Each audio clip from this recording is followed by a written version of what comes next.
First things first. Where's your shitter? I've got a turtle head poking out.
Mic check 1 2. Mic check 1 2. 3 4. We hear you. 5 6. Oh, you can hear me on that one? I didn't mute myself? Oh. Dang you, Dozer. I hate having one screen. Can't hear anything either. Alrighty, guys. Well, welcome to Dungeons and Drinking. My name is Brad. I don't think anybody was talking, but I can hear all of you who keep saying that you hear stuff. Yeah, I hear you. I now hear you guys. I had the stream on. Dozer's messing with people. That would make sense. But anyway, welcome to Dungeons and Drinking. My name is Brad, and tonight we're going to play some Dungeons and Dragons. If you are new to my channel, go ahead. We do a drinking game, so anytime that we crit, that is a critical success or failure, you take a drink of whatever you're drinking. Sometimes we do bubbles. That is usually when I make bubble noises out of my water pipe and it makes me feel good. So sometimes we do that. Other than that, it should be pretty fun to ride. I've planned,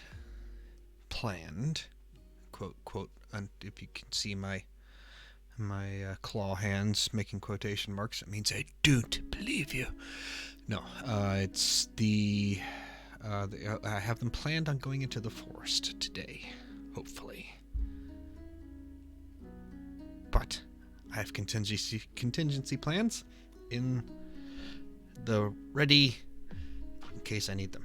So I think this is going to be a fun session tonight, and we'll get things going here in a little bit. Hello. How's everyone doing tonight? Okay. That's Hello. good. All right. That's good. I had a 12.5-hour day today, so I'm a little tired. So I'm definitely taking a relaxed approach to tonight's session. Sounds good to me. Yeah, no objection here.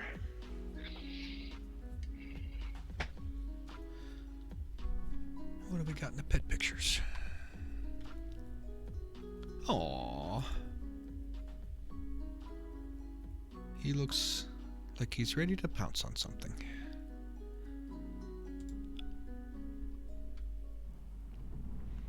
Oh, dude. Really trying to trade me.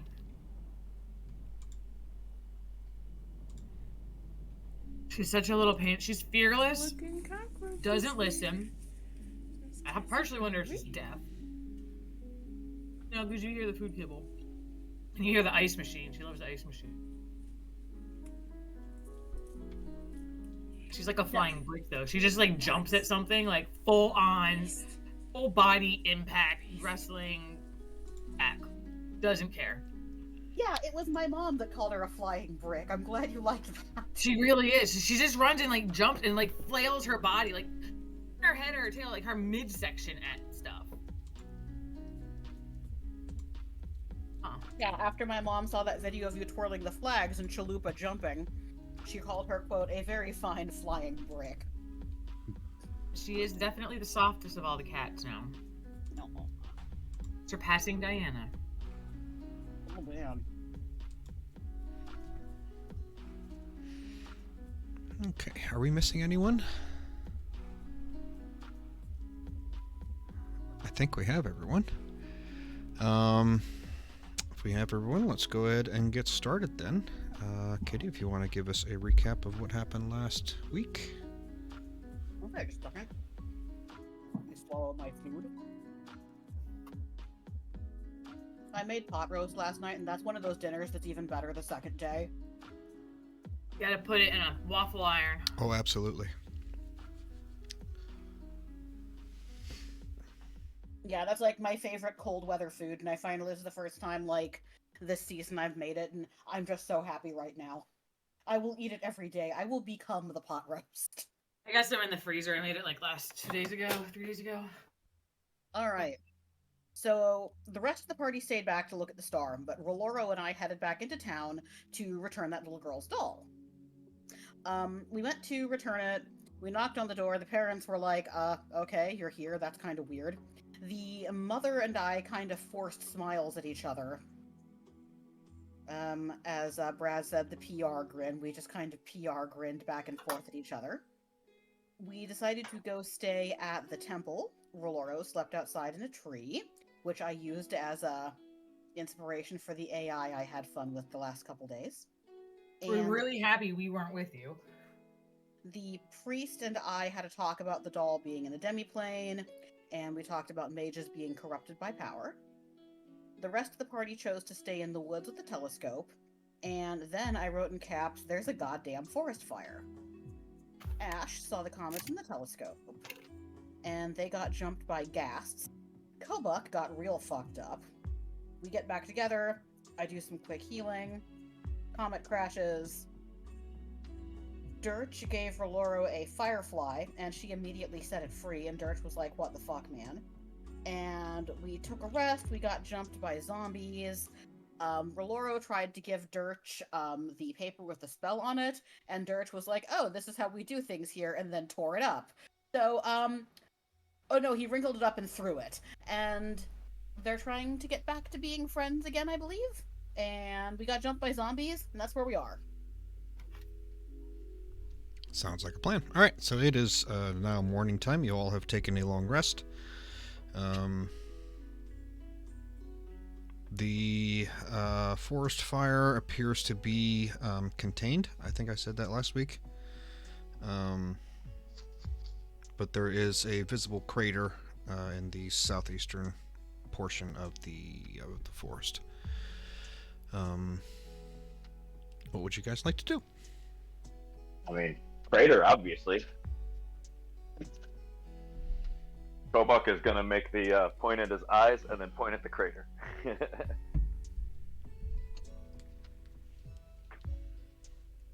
Yeah, I'll happily approach after being directed in that direction by Kobuk. Now remember, you guys are on the mountain ridge. If you look at the map, I did kind of do it to scale. Oh, wrong one. You guys are on that first ridge of the smaller mountains by number 1.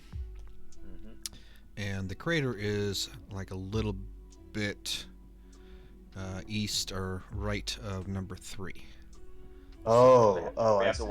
we have to walk past the wizard's tower. Yeah, and it's okay. about 200 miles. So, no rush. So Kobuk is gonna sign. He's gonna point to his eyes again, and then point at the tower, and then make hand flapping, like hand talking noises with his hand and his mouth, and then he's gonna point at the comet.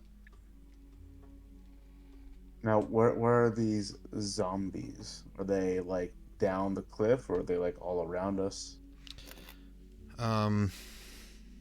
You can see. Well, you guys heard last night that there was a lot of ghastly and ghoulish sounds, and some of you are spotting off in the distance. Those of you who have a high passive perception. The forest seems to be like there is a growing presence of undead in the forest right now. I see. Like, it's not swarming, but you can see a couple here and there,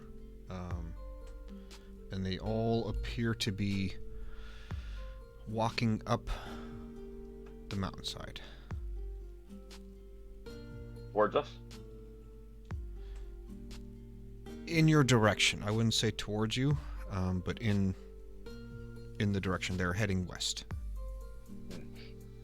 Are they in front or behind of the tower? They're kind of all over. It's like Okay. It's a mob of undead just down there, wandering around like stupid zombies. Yeah. Right. But they're fast, right? I mean, some of them maybe. Some of them maybe, yeah.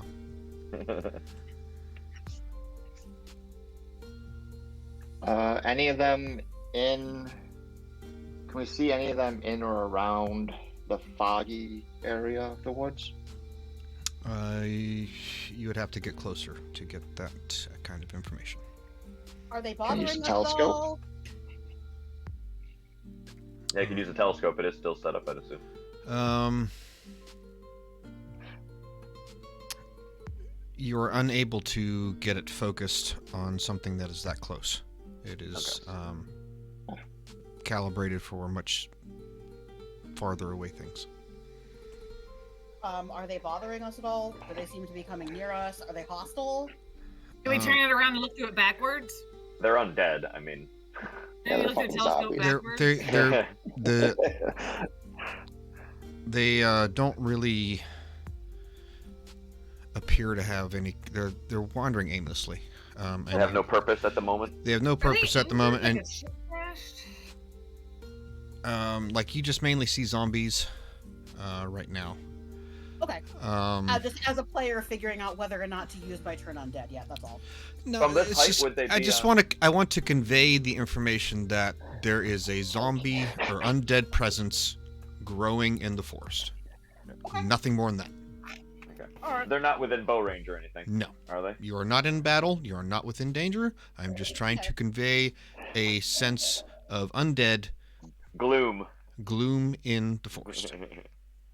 Undead stumbling around. That is our team the morning after the after party. Yep. That's exactly right. And- That's Monday. During. Fair. Did we get a long rest? Yes. So we're just kind of waking up from that, I assume. Yes. Sorry. So it's a long journey to that, but we know that it's the the crater is where we want to go. So, and we'll have to walk by the wizard tower. It feels like we might have to walk past some zombies. I feel like we should go to the wizard tower because weren't there? We were seeing blue lights flashing, so something was combating it. I would also say, from where you guys are at, to the north of you, you can see smoke rising from behind one of the mountainsides, or one of the taller mountain ridges. It would be a safe assumption that's coming from the impact from last night. And that's about 100 or 50 so miles north of you. No, I'd say that's about the same distance. About 200. It's not visible from here though. We'd have No, to it's do like a different mountain ridge to see it. Yeah, you would have to. It's definitely over rocky and mountainous terrain. Okay. I'd say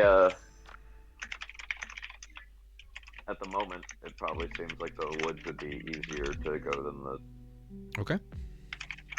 Would you agree? I think we should make our way to the mage tower. Yeah. I agree with that. Like Kobuk did before. Points at his eyes, points at the mage tower, makes talking motions with his hands, points at the comet. Okay. Is there any smells in the air? Because I recall that there was creatures that attacked us stank really bad. Yes, they did.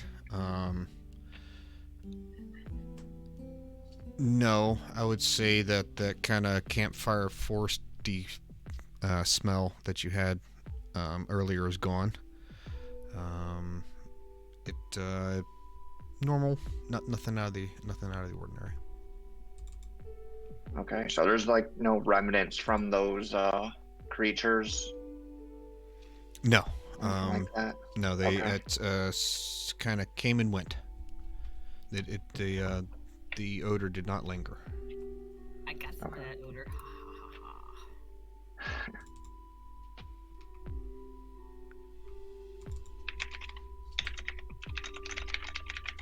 Okay. So are you heading down into the forest? I have not heard any objections. Yep. I think we're just going to have to be wary that there are undead here, and we're probably going to have to fight a lot of them. Okay. It's gonna be a zombie murder fest all the way there. Are you going to, as you travel, are you going to avoid them, or are you going to, if you see them, kill them? I say avoid. Bastion votes the latter. 1-1. Oh, I feel like they can swarm us if there's ships. If there's just constant, like a lot of them, we just seem to catch a few. I have a feeling if we hear all that noise, like it's taking on an army. I, as a player, don't disagree. My character is not smart enough to make that analysis. Yeah. I, as a player, also don't disagree, but my character also kind of... Your character would want to kill the undead because they're evil. Is a little nuts about undead things, yeah. He'd want to kill the undead because they're evil, and I imagine the cleric would too. If we get to a fortified location, such as like the mage tower, perhaps we might... Yeah, we could try to rally them to the mage tower. We should try to maybe go quietly until they start attacking us, then we might have to book it for the mage tower and then stand for our lives. Let's do like, what is it? Zombieland style? Or the Living Dead, the Walking Dead style. Like, just take out the ones that we can quietly, but just, out of business. Yeah. Stealth murder could work. I think Kobuk can accomplish stealth murder, maybe. Try. Okay. Ash cannot. Yo, what up, everybody? Ash has disadvantage on stealth, so... So you're not going to be able to do this quietly anyways. I believe you also have an archer on your team, I believe. Yeah, and Kobuk, it would be a good archer if we had an extra bow. He can use the sling too. He'll just sling bullets. I'm a pretty good shot. Lux is prepared to kill if necessary, but would rather go in and not bother them. But if they make a single move on us, they're gonna have to die. Yeah, that's I mean, I basically did it. turn into the constellation of an archer. Eventually, we're going to get into some fights with some zombies. Let's try to make it as few as possible and as late as possible. But other than that, we should just go ahead and walk through there and hope that we're eventually going to end up having to fight a bunch of them. So just acknowledge that. Hopefully, it's not too many. Okay, sounds like a plan. So as you all get ready and head down into the forest, as you head down the mountainside, the forest kind of grows thicker and denser, and eventually pretty much seems endless where you're at. It's very because it's so dense, it's very shadowy, and you get do we have any elves, half elves, druids? We haven't. We have two elves. Elf. Two elves. Yeah. I'm elfish. You're able to kind of, as you sense kind of like the mood of the forest. This is a very primal forest. This isn't a very wild kind of forest. Like it's wild. That's the best way I can describe it. The canopy is eclipsed with sequoia, pine, and maple.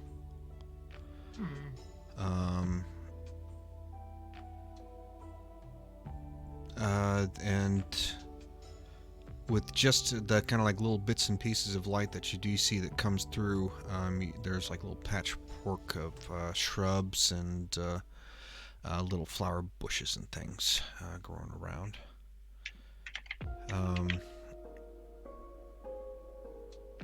Yeah.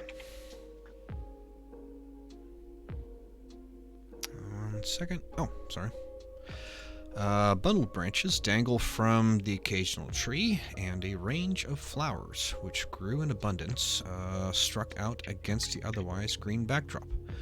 A variety of beastly noises, most of which were foraging beasts, brightened up the forest, drowned out the occasional roar of a large animal trying to scare away predators. You have now entered the forest. Is there anything you guys want to do while you're traveling? If not, we will roll for an encounter. I was literally gonna say the same thing, Dozer.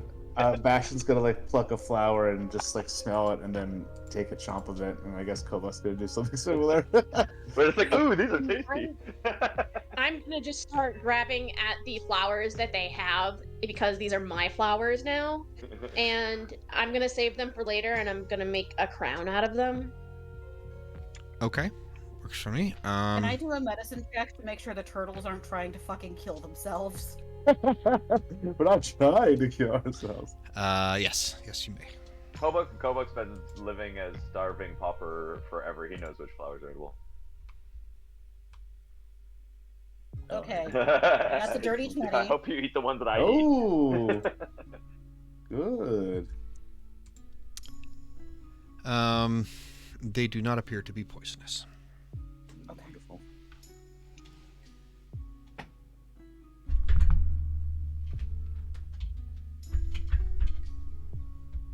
1 second.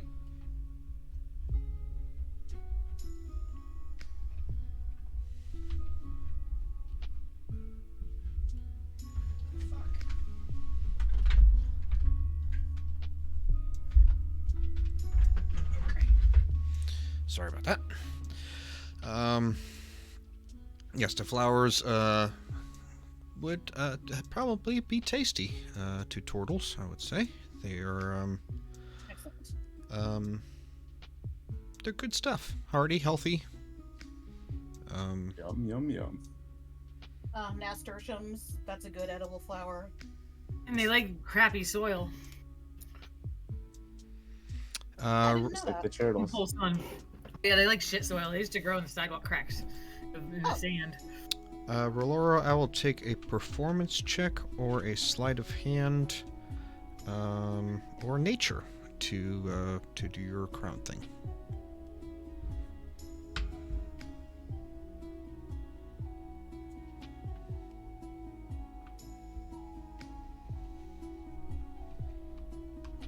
Okay. Yes, you were able to expertly weave a very nice looking crown of flowers. I just remembered I have to change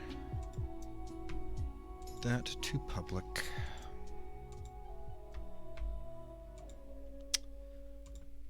I remembered this time. Okay. Okay. Yeah, we took a long rest, so I am now proficient in a blowgun. Oh, very nice. And I will start Nice. whittling I haven't one seen as we that walk. before. That's cool. I'll make you more darts. All one out of little twig. Okay. I need someone to roll me a D. What was it? Oh shit. D8 and a D10. Take got the it. D8. I'll take the D10.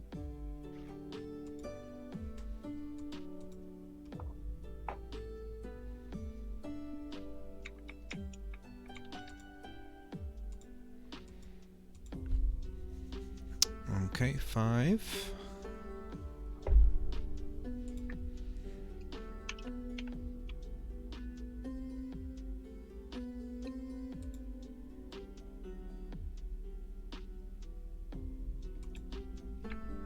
Did oh wait, I'm seeing Roloro type.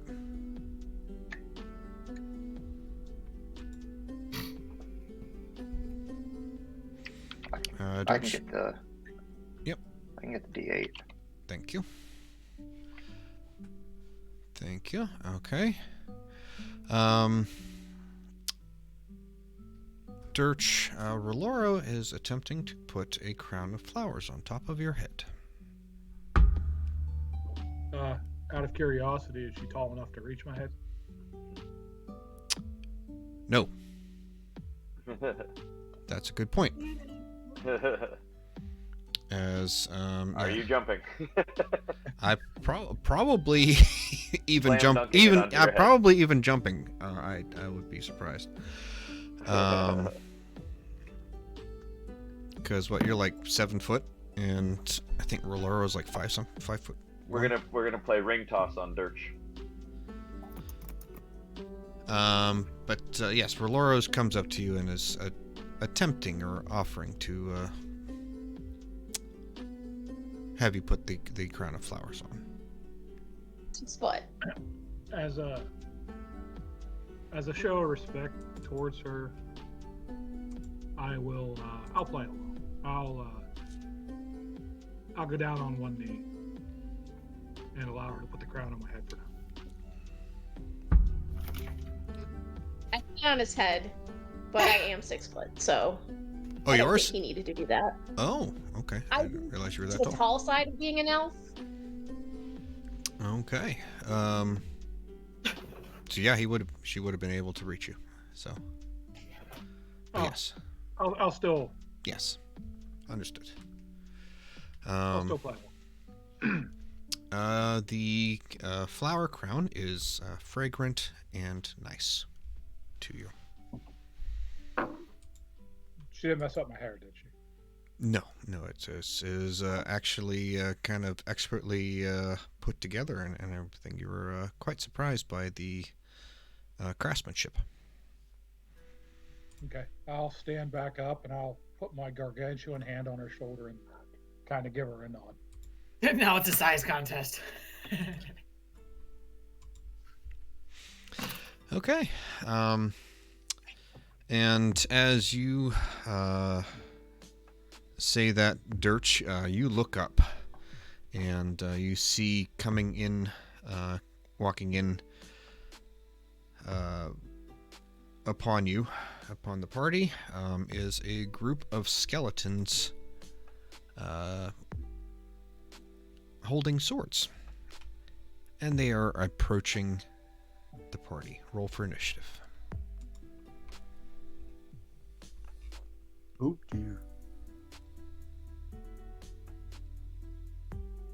Oh my god. The die on the website was about to hit 20 and decided I'll tip over 1 to an 8. Yep, I've had that happen to me before. D&D Beyond, you bastard. How could you? Didn't roll. Why didn't it roll?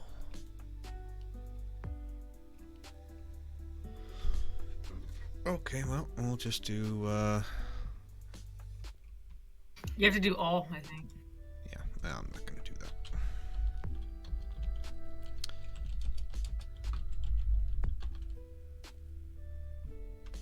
14, 16, 2. Of course that one goes last.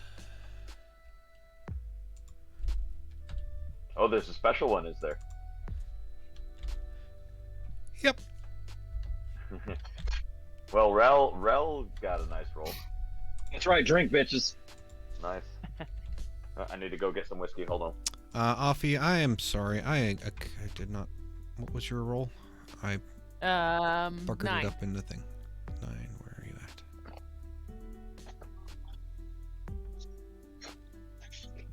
Lux, Disco, me, Bastion. Yeah. Kobuk, what did Kobuk roll? 23. I think I'm going first. Probably. Let's see. Anyone else that I'm missing?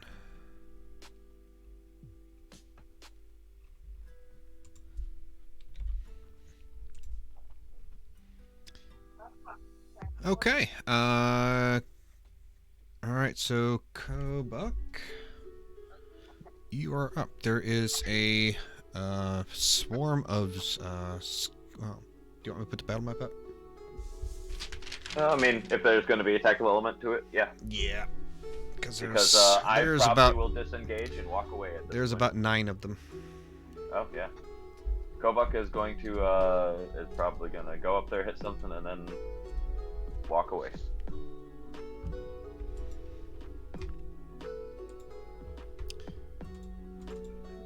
Let's make sure. Yeah. All right. So my map is up.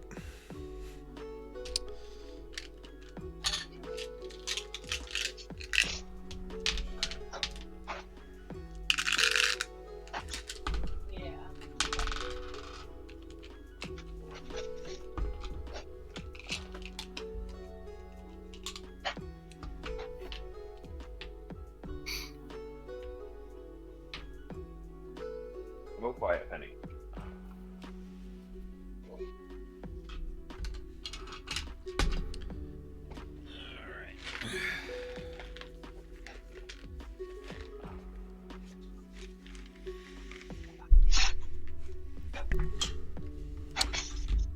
All right. So you are. Which one?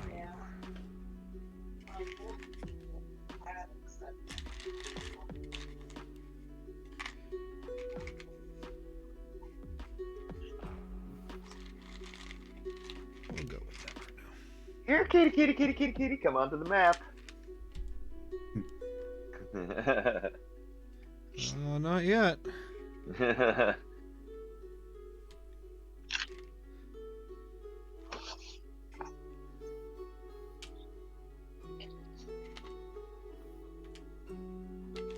All my cats are downstairs watching American Horror Story with my wife. Very nice. They dig it, huh? They're big fans. Well, yeah, I don't like horror, so she gets to watch it on D&D nights. Nope, I'm not missing anyone. So instead you just play horror instead of watching horror? Yes. Because you're fighting a it's bunch of different. zombies. It's different. Yeah, It's these in are my hardly brain, going to be it's not in front of scary, my eyes. dude. These are going to be toothpicks for us. Literally prick off their bones and clean your teeth. I hope so. Yeah, I don't know. literally just talk Kobuk about nearly my ass, I died don't know last for time, sure. so he's not I've taking nearly anything light died anymore. twice this game. Yeah, Offie Okay. nearly died. We're gonna not take anything light. Yeah, don't listen to me. I'm talking shit. Yeah. All right. I'm gonna say that one's you, Dozer. Okay, I'm just the guy with the chart. Yep. Okay. That makes sense. It's the maps. Yeah, the mapper maker. All right. So what I'm gonna do is, I guess I'm gonna move forward on. Kobuk is gonna imitate the skeleton's movement. Like if they have weird jerky movements, like you'd imagine skeletons do. They Then do. Kobuk is gonna kind of like move weird towards the number 5, just number 5, yeah. and you imitating a jerky movement, and then like suddenly just snap out and slam the jug against him. Nice. So let me do the jug rope. Come on, jug rope. Nice. Oh, that hits. Got a dog. All right. 10. All right.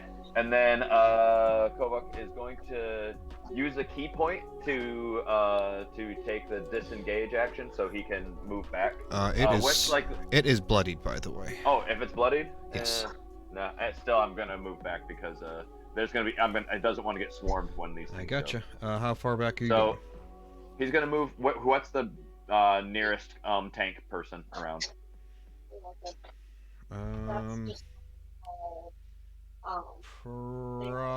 Probably Ash.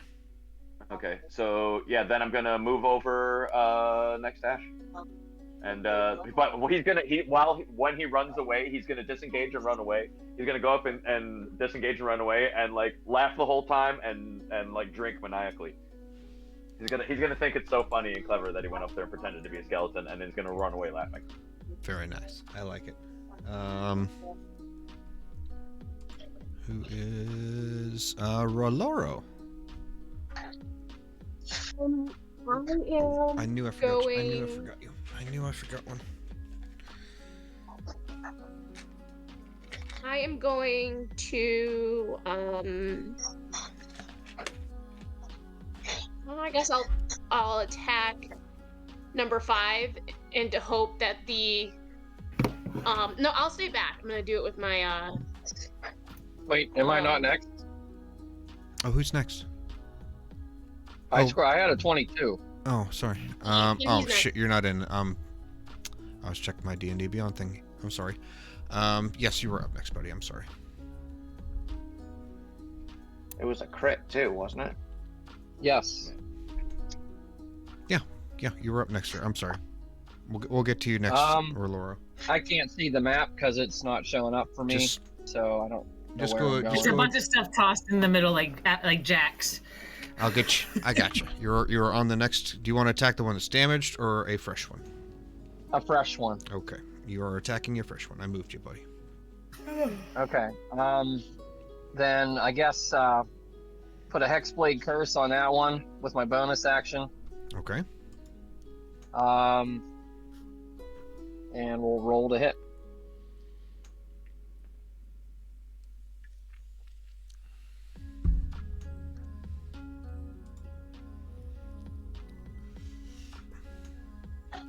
Okay.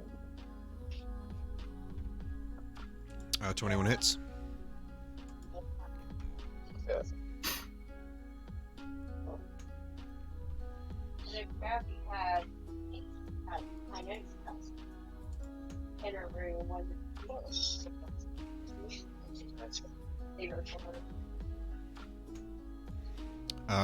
He is down. Awesome. That's my turn. Okay. Nice. Alrighty. Roloro, now you're up. Okay, so I am going to use my bow to hit number 5, but hoping it will go to number 4. Okay. Try to shoot through him. 2 for 1 special. Shoot so hard it goes right through one and shoot the other. That hits.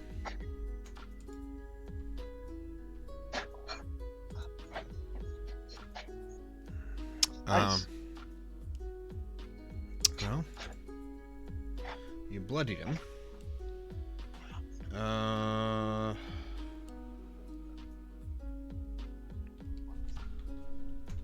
Odd or even?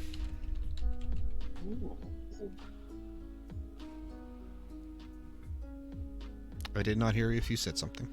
Odd or even? Roloro, are you there? I am here. Okay. Hello? I need you to pick odd or even, please. Man, why is it not doing anything? I just need you to tell me. I just need you to tell me odd or even. Yeah, she's having some mic issues. She did say Okay. even. Okay, gotcha. Thanks. Even. Even it is. Even it is. Okay.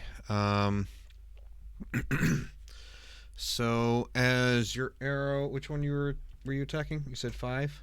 I'm hoping going Have through it go 4. through to 4. She was going to say to go through to 4, yeah. Yes, I will allow that. The other one only had 3 points of damage left, so it will take off the 3, and the other 7 will go into the next monster. So number 4, the white dice is now bloodied. As the arrow strikes him, though, his bones erupt in fire, and he is now a flaming skeleton. Oh dear. What hit him? An arrow. An arrow. Is it a lit arrow or just a normal arrow? It's just a normal arrow. H-A or H-E-Y?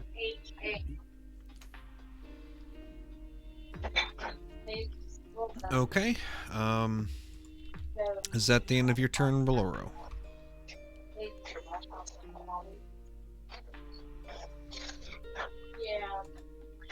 Okay, I'm going to say that it is. Next up is actually the flaming skeletons. Number 4 is going to go up to Bastion. Number 1 is going to go up to...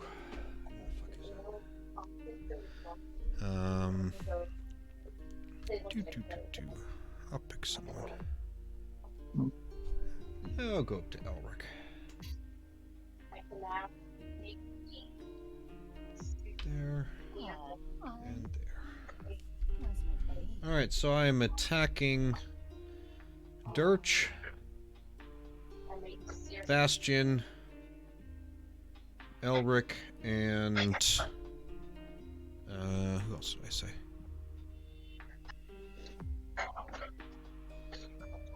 Elric, and we'll say who is that? Oh, Dirch. Gertch? I heard Gertch. yeah. So Dirch, Bastion, Rel, and Elric. Elric. Yep.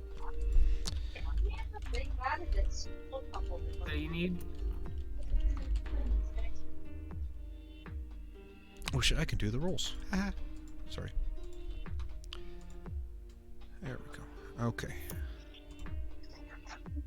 So this one is for Dirch. This one is for Bastion. This one is for Elric. And this one is for Rel.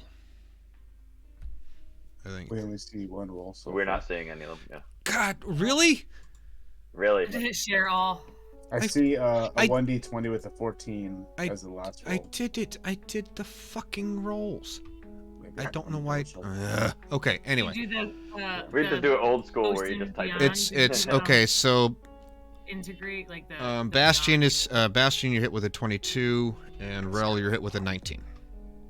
That hits me. Okay. 19 hits. Okay. This is.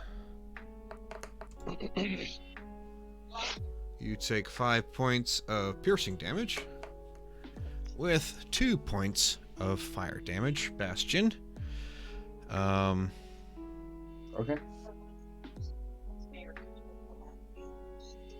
That's going to be it for that one. And then this is the damage for Rel for the piercing. And this is fire damage. I took 1.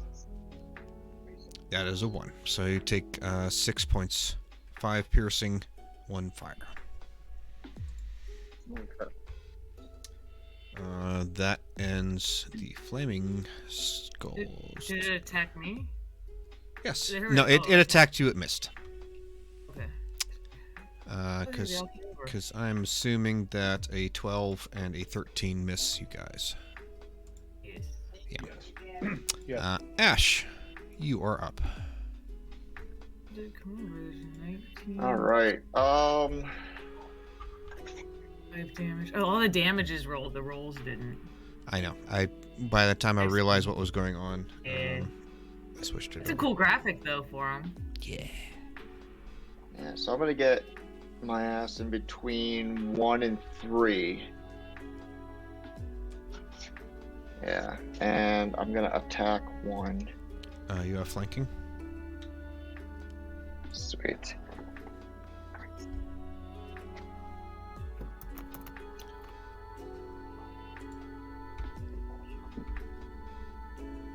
DC 12. Yeah, that hits. Alright.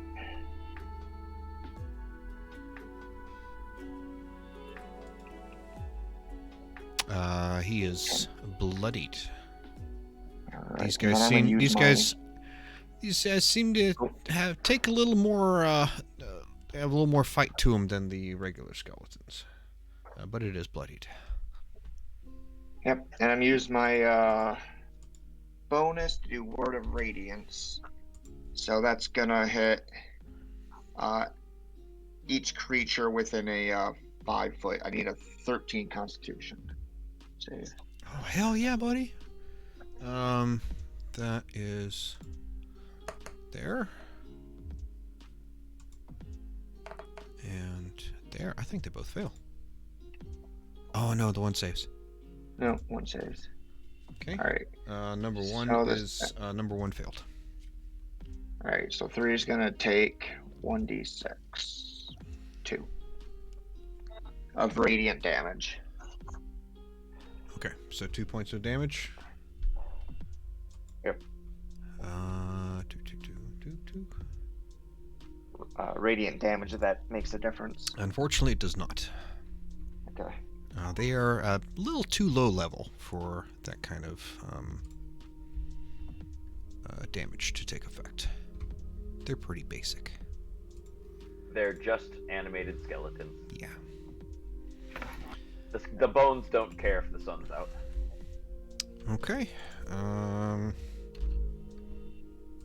Yep. I think that's all I can do. That ends your turn. Okay. Extra bleached up. The skeletons get to go now. It is going to go up and attack you, Ash. It has advantage. And the other one's going to go after Bastion. It does not have advantage. So, advantage roll first. Ouch.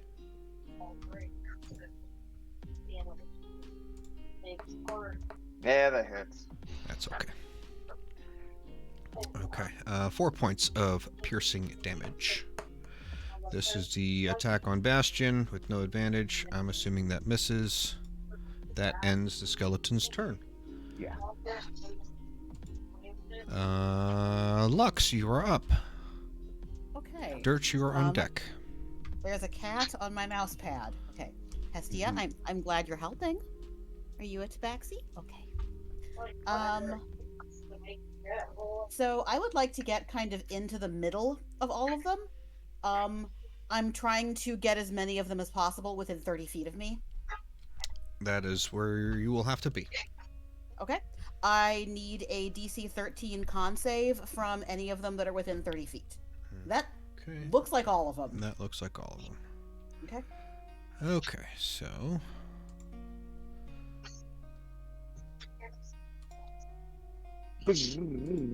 1, 2. There's the fail. 3, 4. Oh 5. man, some saves. Whoa, then good save. And 6. There's another fail. Okay, there's some fails in there. Half and half, not too bad. Yep. All right. I am going to pull out my holy symbol, and I am going to use Channel Divinity, Radiance of the Dawn. Okay. That roll was trash, but Yes, any it of was. them that failed are going to, yeah, it really was, are going to take 8 points of, what the fuck is that called? Radiant damage. Okay. And if they failed, they will take 4. Okay. Sorry, if they save. I they gotcha. take 4. I gotcha. Yeah. I gotcha. That may have ended some of them. I think it did. Nice. Unfortunately, it did not. Damn it! I was trying. Okay. It ended one of. I'll say it ended 2 of them. Okay. Well, actually.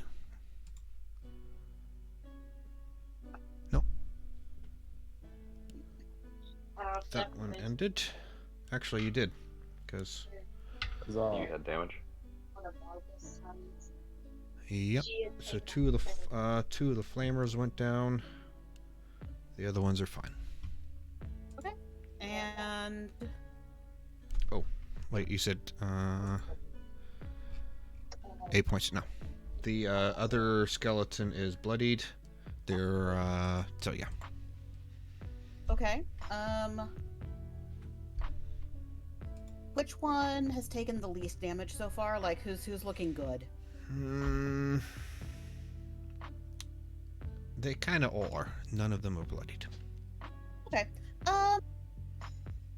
Just the closest one to me, I guess. That's gonna be. It looks like 3. Okay. Well, you said one was bloodied. One is bloodied. He has bloodied, so that one is bloodied as well. Oh, okay. Whatever. I'm gonna. Number 1. It's Go okay. Okay, I'm gonna light them up. A sacred flame. I need. Wow, I am rolling garbage tonight. They can take 1 point of damage if they can't pass a dex. Damn! And they- Wow. You know Sacred what? tickle. No Yeah. damage. Yeah, it's like when you light a match, it just goes out. Okay, anyway, that's my turn.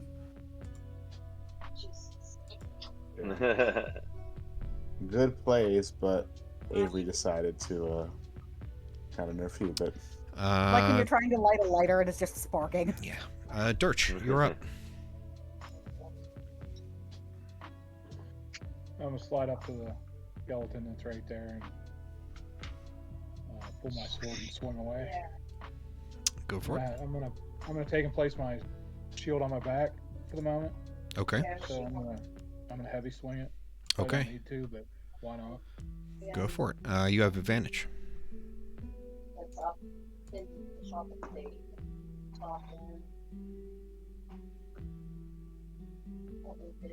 16. That hits.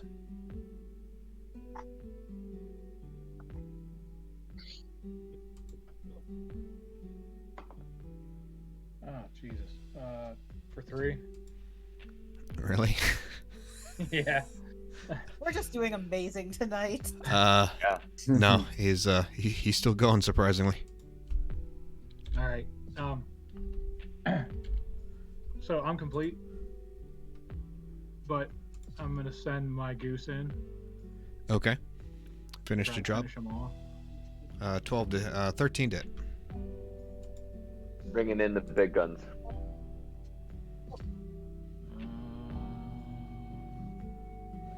You said 13. Yep. Has advantage. Shit. Yeah, he missed. Okay. All right. Might need to change your dice there. He's just gonna stand out, or he's just gonna kind of stand there and shake his head. Elric. Go to jail. Elric, you are up. You are not on the board. I'm up a tree. There you go. You are right there. Yeah, I saw me get dropped. And those are 5 feet, I'm guessing. Yes. Alright, let me get back to my character sheet because I was just darking around on and beyond. I'm gonna go ahead and attack. I don't care, whichever one. It's gonna be with my bow, so it doesn't matter. Is there one that's still? I'll have you attack. I'll have you attack the one that has the least or the most amount of damage. Is that okay? Okay. That's fine. So what is well, the thing I'm getting? So when they drop to 0, is this when they're catching fire? The one that did that. No, it seemed that when Roloro's arrow hit the one, it burst into flame, and then soon as they went, the other 3 burst into flame as well. It did not seem. It just Didn't seem like there Oh, it was was. like a reaction effect. Okay. Yeah. Well, I'm gonna go to the one then, and I'm just gonna roll the hit. So, I think that hit. Drink. Drink. Yeah. Hey. Yes, that hits. 9 damage. 2d10. 13. Nice snipe. How do you want to do it? Yeah. It's hit. How did I get 2d10? And that's a double? It's so weird. Oh, because. So weird. Yeah, I just like shoot. Man, this heat, forest fire. Only you can prevent forest fires. You know what? I'll say because I let Roloro do it, I'll say that because it's a crit, your arrow actually continues through the beast and actually kills the one behind it as well. Ooh, yay. That makes that little 3 I rolled not bad. That is Oh, that's ice knife. Not bad. Yeah. it explodes in shards. Oh no. Hit or miss, the shards explode. Target to within 5 feet of it. Oh shit. Yeah. I need. It's the first time I used it, so. Alright, guys. Everybody's gonna take half of that damage. I need ash, and You get 2d6 cold damage. Oh, let me roll that.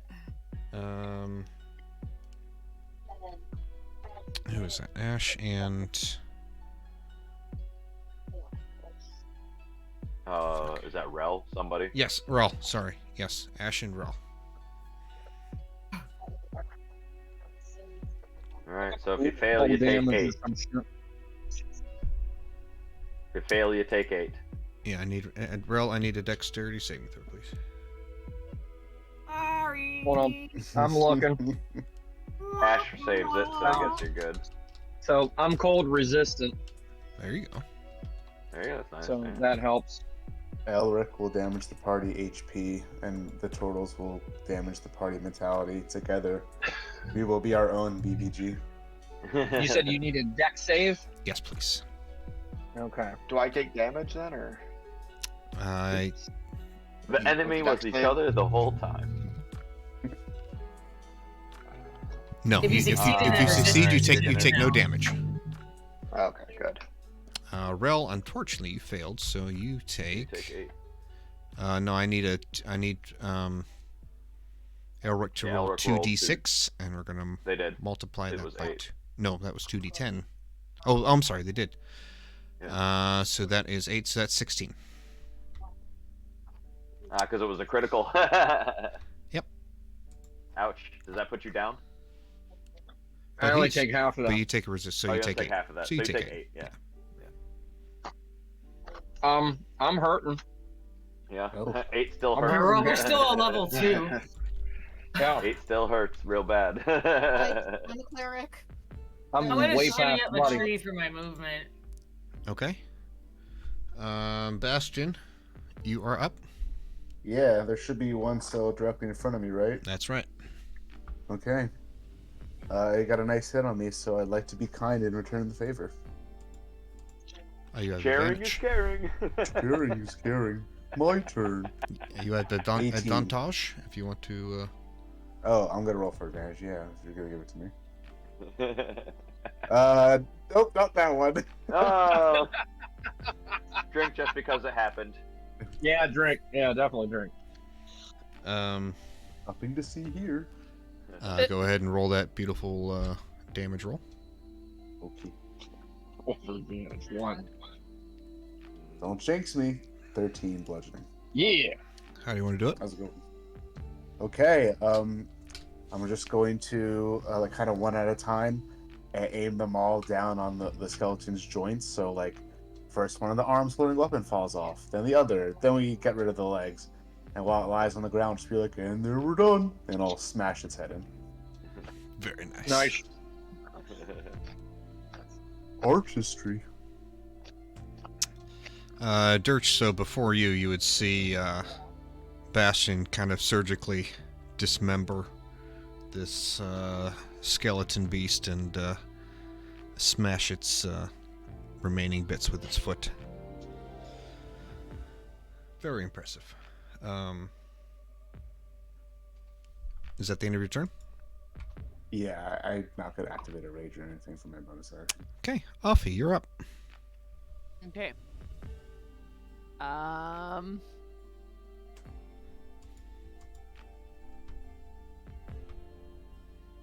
Alright, so I missed which ones were on fire. I see There's only still one more on fire. There's only one left that you can see, Yeah. and it is right there in front of you guys. Okay, so he's on fire. I can't bite him. Probably not, no. Okay, here comes an arrow. If it only rolls once. Unfortunately, that misses. And it did roll once. Look at that. It actually rolled once. Yay! Sorry. That will be my turn. That's all I can do. Sorry. Okay.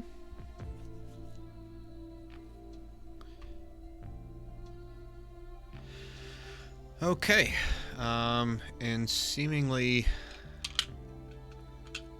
coming out of a fog that blows around. No fog.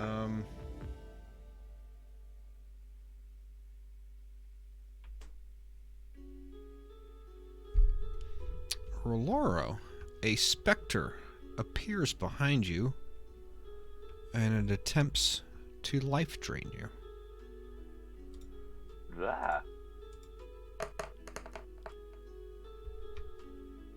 I want to combat that.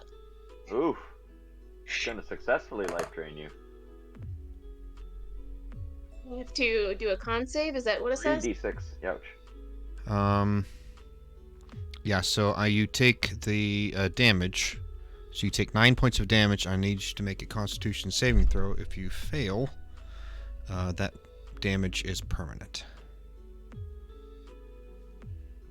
Okay, that's delightful. Yes. So, please roll high.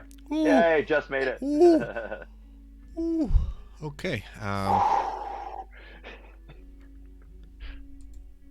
Alright, so yes, the rest of the party would see a kind of ghostly, ghastly looking figure materialize behind Roloro and lay its clawdy, bony hand on Roloro's shoulder, and you can see just like the glowing life force get pulled away from her body into the specter, and she cries out in pain.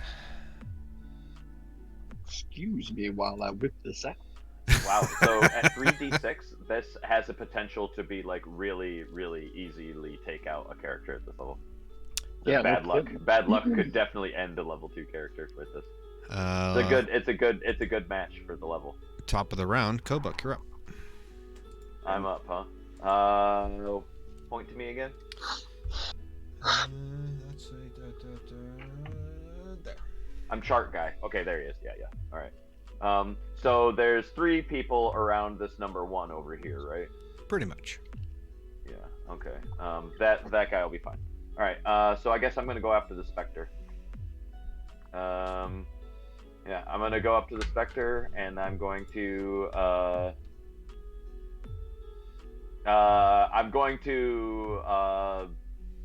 kind of like take the skeleton, like walk up again, and Yep.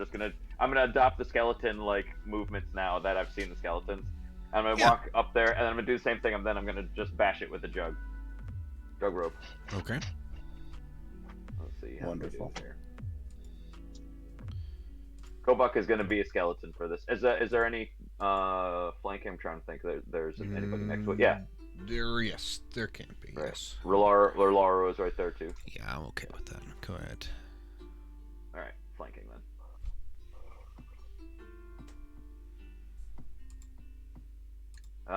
14. That hits. All right. So Alright, 6 bludgeoning. It takes. It does not appear to do as much damage as it is an incorporeal being. So it only takes half. Alright, well, there's not much point in me doing this then. I'm going to use another key point, and I'm going to back into like the center of the group. And then I'm just going to take a long drink because the world is ending. Okay. Roloro, you were. No, I'm sorry, Rel. You are up. Is there any skeleton still in front of me? Yes, there is one burning skeleton in front of you. It is not looking good. Pretty much just hit it. Okay. Let's attack that.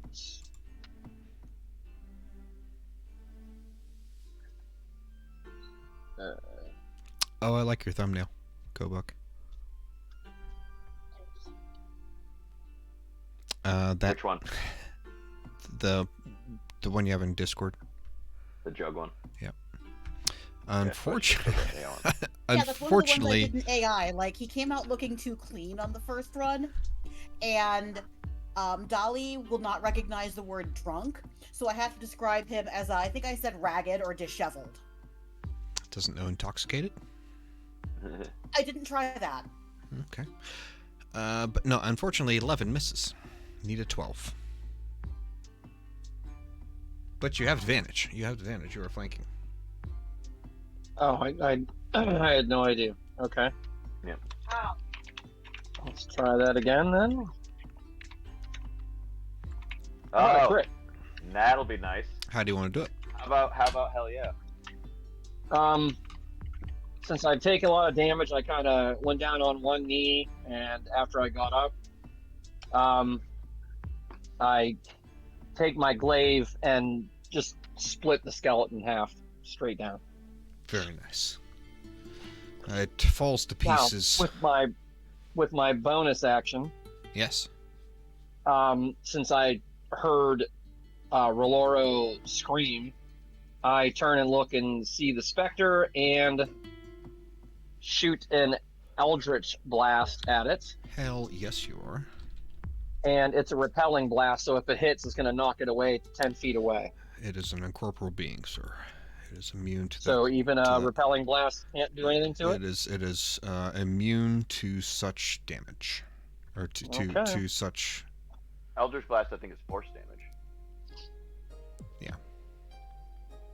So it's He's immune to saying that? It's immune to It's knockback, it's is what immune. he's It's saying. immune to conditions like that. Oh yeah, the conditions that make it move, yeah. Okay. Well, it's still going to get hit. Buck it up. Let's see, that is... Since I don't use this stuff, I don't...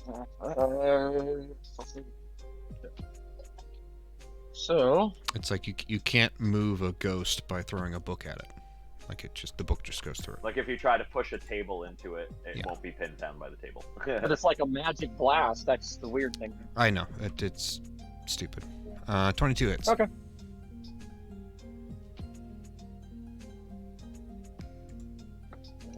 It's 10, I believe. For 9. It is bloodied, thanks to you. That's the end of my turn. Okay. You have a magical attack, which is really what's important here, because these things are hard to damage without magic. That is correct. So that's what makes you so effective against all these things. Okay. So you see my eye light up and the blast come out my eye and boom, right on the...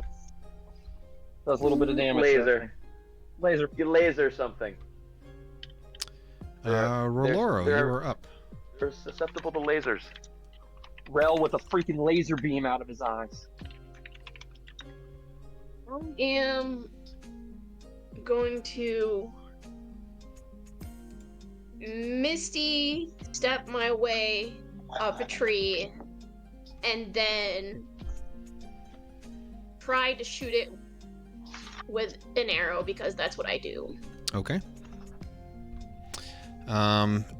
Doing the is a Misty Step a bonus action? Yes. Okay. I will allow it. Go ahead and roll to hit.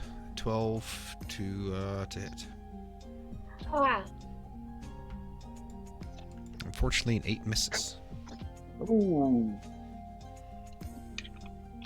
As your arrow shoots straight through the wispy parts of the specter, it looks up at you and lets out a shriek.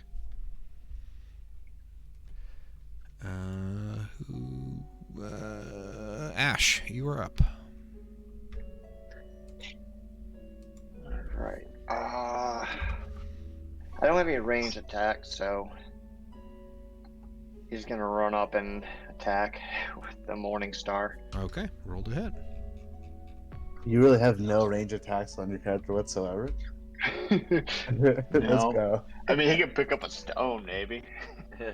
Paladins often don't, because, like, if you have that high AC, why not take the risk and just bash something's head in? Hell yeah.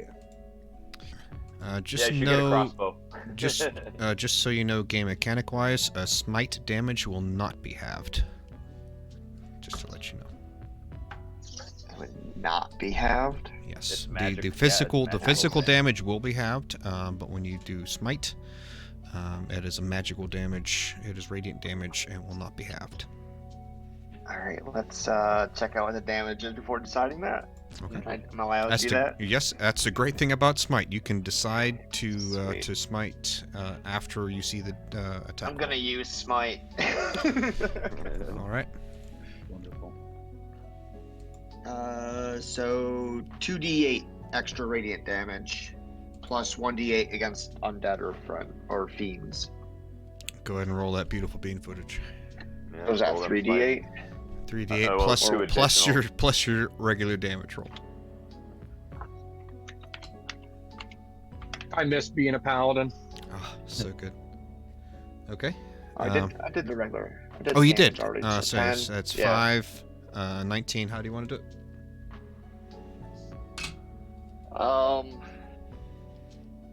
So seeing the specter come up, or whatever, and grab at my friends and getting thrown around. I'm gonna rush in and take the specter, and Ash, just his whole body just glowing, is just gonna come down with him right on top of its corporeal head and Your divine radiant light. with divine, shining through it and bursting them apart. Yes, in a it screams and breaks apart in horrible agony, and it is destroyed. You guys are out of battle. What would you guys like to do? I would like to Can raise my I- hand and ask to be healed. Yeah. Me too. Okay, so just I can put type, some healing. type a thumbs up or something if you need to be healed, and the What? amen will figure out what to do. Yeah. Yeah, 'cause I I have need 7 I hit could points use a little left. healing. How many? 7. Yeah. Okay. Is anyone down? No one was put down. I think I'm close to being the one that was down. Dirt is down. Yeah. Down. Oh. No. In the dumps. Okay. Kobuk tidily kept himself away from any danger this time. All right. So I can also create some good berries. Just let me know. Ooh, there you go. Yeah, you Alright. can probably just create the 10 or 20 you can create. Okay, then I'm going. If you're going to cast it, you might as well cast it for all of them. I will. I'm going to. You have 24 cast- hours to eat them, actually. Yeah. Okay. So they're good just to cast them every day. Let Kitty say her I thing. can. Let's see here. I've got 3 level 1 spell slots. I'm willing to use 2 of them. Whoever's the most fucked up first, I can come do cure wounds on you, and then let's see here. Ash, why don't I heal the other healer? There's an idea. Ooh. Well, I don't need it as bad as the others do. Yeah, So Rel I needs guess it the most. Yeah, Okay. and I can use Yeah, the lay on I'm hands. fucked up. Okay, Rel. First, I'm going to go tread my paws on Rel. and my toe beans glow with a Not warm fucked up. golden light, and I purr, and I come make biscuits on you, and you get 4 hit points back. Sorry, I rolled garbage. Damn. Wow, they're really screwing you, man. They Damn. are. Holy shit. Who else needed healed? I'll take it, but I'll shit. gladly take some. Okay, Bastion, let's see if I can do any fucking better. You just need to do a 7 to get the jackpot. Little better. I can give you back Ooh. 6 hit points. Perfect. Slightly better. Rejuvenated. Thank you, friend. I did my Yeah. best. All right, I'm gonna walk over. I'm gonna have Ash walk over, Roloro, and he's gonna give her an intense stare and start glowing and put his hand on her shoulder. Say, "I see the light in you," and heal her 5 points.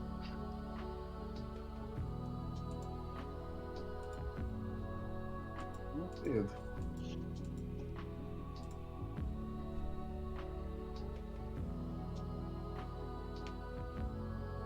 Are we all And done? I'm gonna Okay, good. and I'm gonna give myself 2.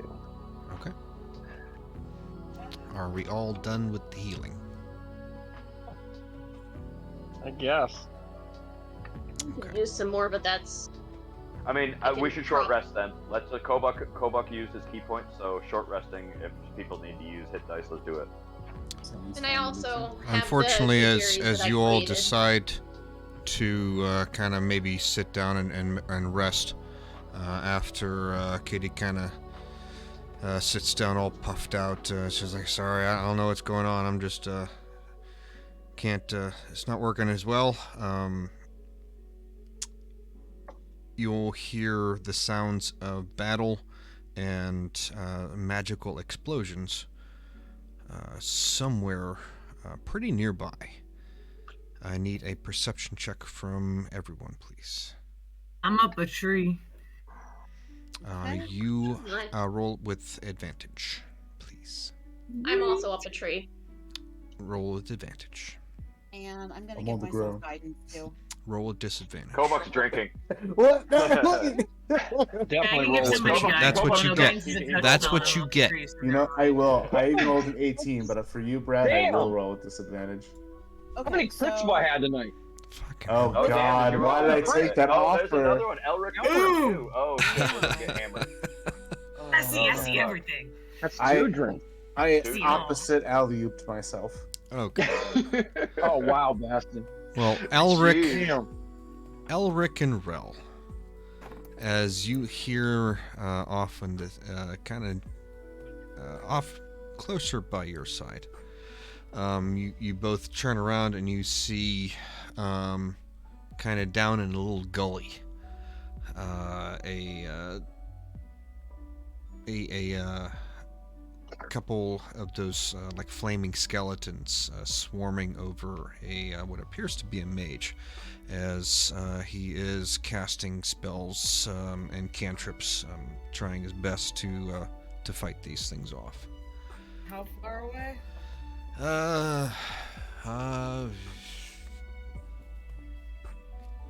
300 feet. Shit. Oh, that's cool. I have Devil's Sight too. I forgot about that. Yeah. So I'm gonna turn around and I'm let the gonna, party like, know. start heading that Yeah. way, and I'm gonna be, hey, we gotta go over this way, and I'm gonna cast Longstrider on myself, and Yeah, Oh, Kobuk's pretty fast. you're gonna take off. Okay. I'm taking off. I'm gonna let them know Kobuk- where I'm heading. I'm going. Kobuk's down. pretty fast. He has 40 feet of movement. If our goal is to Um, get to the tower, I'm so he can going that dash. way. Well, I'm gonna let the party know that there's a person in distress. Yeah, it's me. I only got to Is it hit by the one mage skeleton. tower? Did you say it's the direction of the mage tower? it's just it's you can't really tell. in any direction. It's about 300 feet away from you guys. You hear a battle of a mage defending himself against some burning skeletons. What is the range of the long strider? What can Just you? adds 10 feet to mine. Thing Okay. For an Yeah, hour. so yours is 40 I'm at feet now 40 too. now. Okay, 40. All right. So Kobux I'm is only at at 40. All So right, we so can as- the two of us can take off. As you all are approaching, as quick as you can, you are witnessing, those of you especially that are magic users, pretty much this guy knows what he's doing. He is, he's doing his best. He's clearly, maybe outmatched, but he, despite the odds, defeats the 3 fire skeletons by the time you arrive. However, during his last casting spell, he collapsed in exhaustion and is lying on his side, breathing heavily. I have a healing potion. Administer it. Yeah, Kobuk is going to nod at you. Mm-hmm. Okay, roll the. All I got is a healing potion. I don't have magic. I'm not a healer. Okay. As you give him the good berry, he does appear to be. He is. Well, Roloro gave him a good berry. Yes, he Oh, responds. wait, sorry. I zoned out because I'm high. Shouldn't I go cast Spare the Dying? Did you guys catch up with us that Roloro beat you to it. Oh, okay, cool.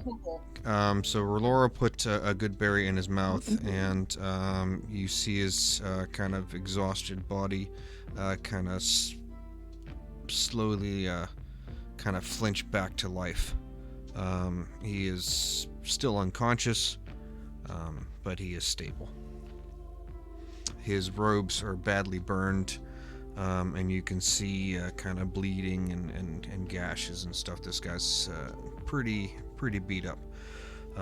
He is wearing heavy red robes, and he has a amulet. I hope I saved a picture. Anybody have I got a package in the prestidigitation? mail, so I wasn't paying attention. Let's go. Come on. Come on. Yes! I'm smarter. Yeah, I received a reward from my credit card company. It's just a mug, but it's a very cool mug.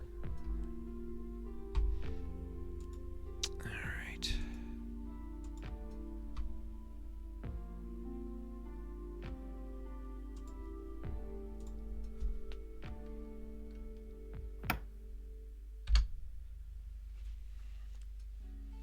Huh.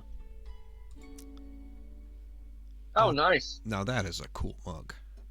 Yeah, that's so pretty cool. I got it as a reward sick. from my credit card company because, okay, they're big rewards. I will not spend enough money in the next decade for anything significant. Right. And, their normal stuff just isn't that interesting. But they had, Halloween rewards this week.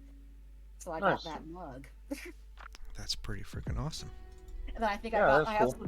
have some ghost string lights coming, too. Ooh, nice. Nice. But Can yes. I check to see if I recognize that? What skill check would you like to use? That's what I'm looking for right now. Yeah. You let me know the skill check, and I'll give you the information. Got it. Wow. Don't know much about it. History. Yeah, I mean, I'm Subtle. Here's the sad thing. Very I'm subtle. proficient in religion, but I have a 0 bonus to it. So, I mean, religion? You're It's just going to welcome. be a straight cast, but I mean, You let me I don't know if religion would help. You- Would that would? you tell me, buddy. I'm not gonna help you. You tell Okay, me. I can go religion or arcana. I'm proficient in both. Arcana would be a good one. Let's go with arcana then. Okay. It is the School of Transmutation. That is the symbol for transmutation. Okay. So then if Kitty's there with me, I'll let Kitty know that the symbol is transmutation. Transmutation, turn things into other things. That's also why I, as a player, was looking at it. I'm like, I know I've seen that before. What is that? Yeah, I would recognize that. Yes. as you go up, and you would agree that that is an amulet with the transmutation symbol on it. Does anybody have prestidigitation so they can clean his robes up? It ain't Mend. You could mend them. He is still Oh, like that's he's true. the dude's. The Yeah, dude, you might want to worry about his life first, though. yeah. Can I cast Spare Well, the he's Dying? stable. Brad said he was stable. Oh. Yeah, but you're He's kind of just unconscious. yeah, but you're putting the clothes He's at, over like, 1 hit point. before bandaging the wounds. Okay. Can I do a Cure Wounds? Yes. Yeah, you're at the stage where you're going to cut the rest of his clothes off of him right now. Yeah, like he has So- the dude has 1 hit point. He is unconscious. Okay. So Spare the Dying wouldn't do anything. I'll need to The good berry gave spared the dying, gave him 1 hit point. He is conscious and stable. I'm sorry, he is unconscious but stable. But he is badly wounded, and he is looked like he has gone through hell. Okay, I'm gonna kneel and just start very quietly praying over him, and you see my beans light up. And maybe he's at least awake? Ash, you have the same god as Lux, right? Right. Okay.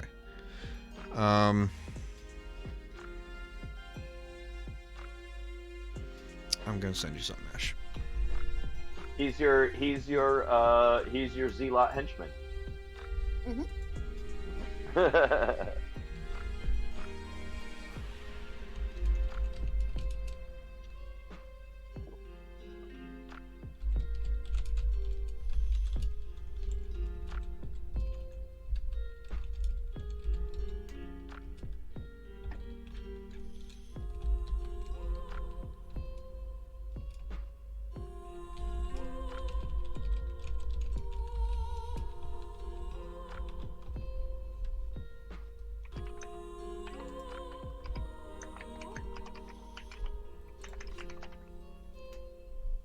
Oh, dang it. Where'd that go? Okay. Sent the message. Alright, yeah, I got it. Can I get a religion check? Okay.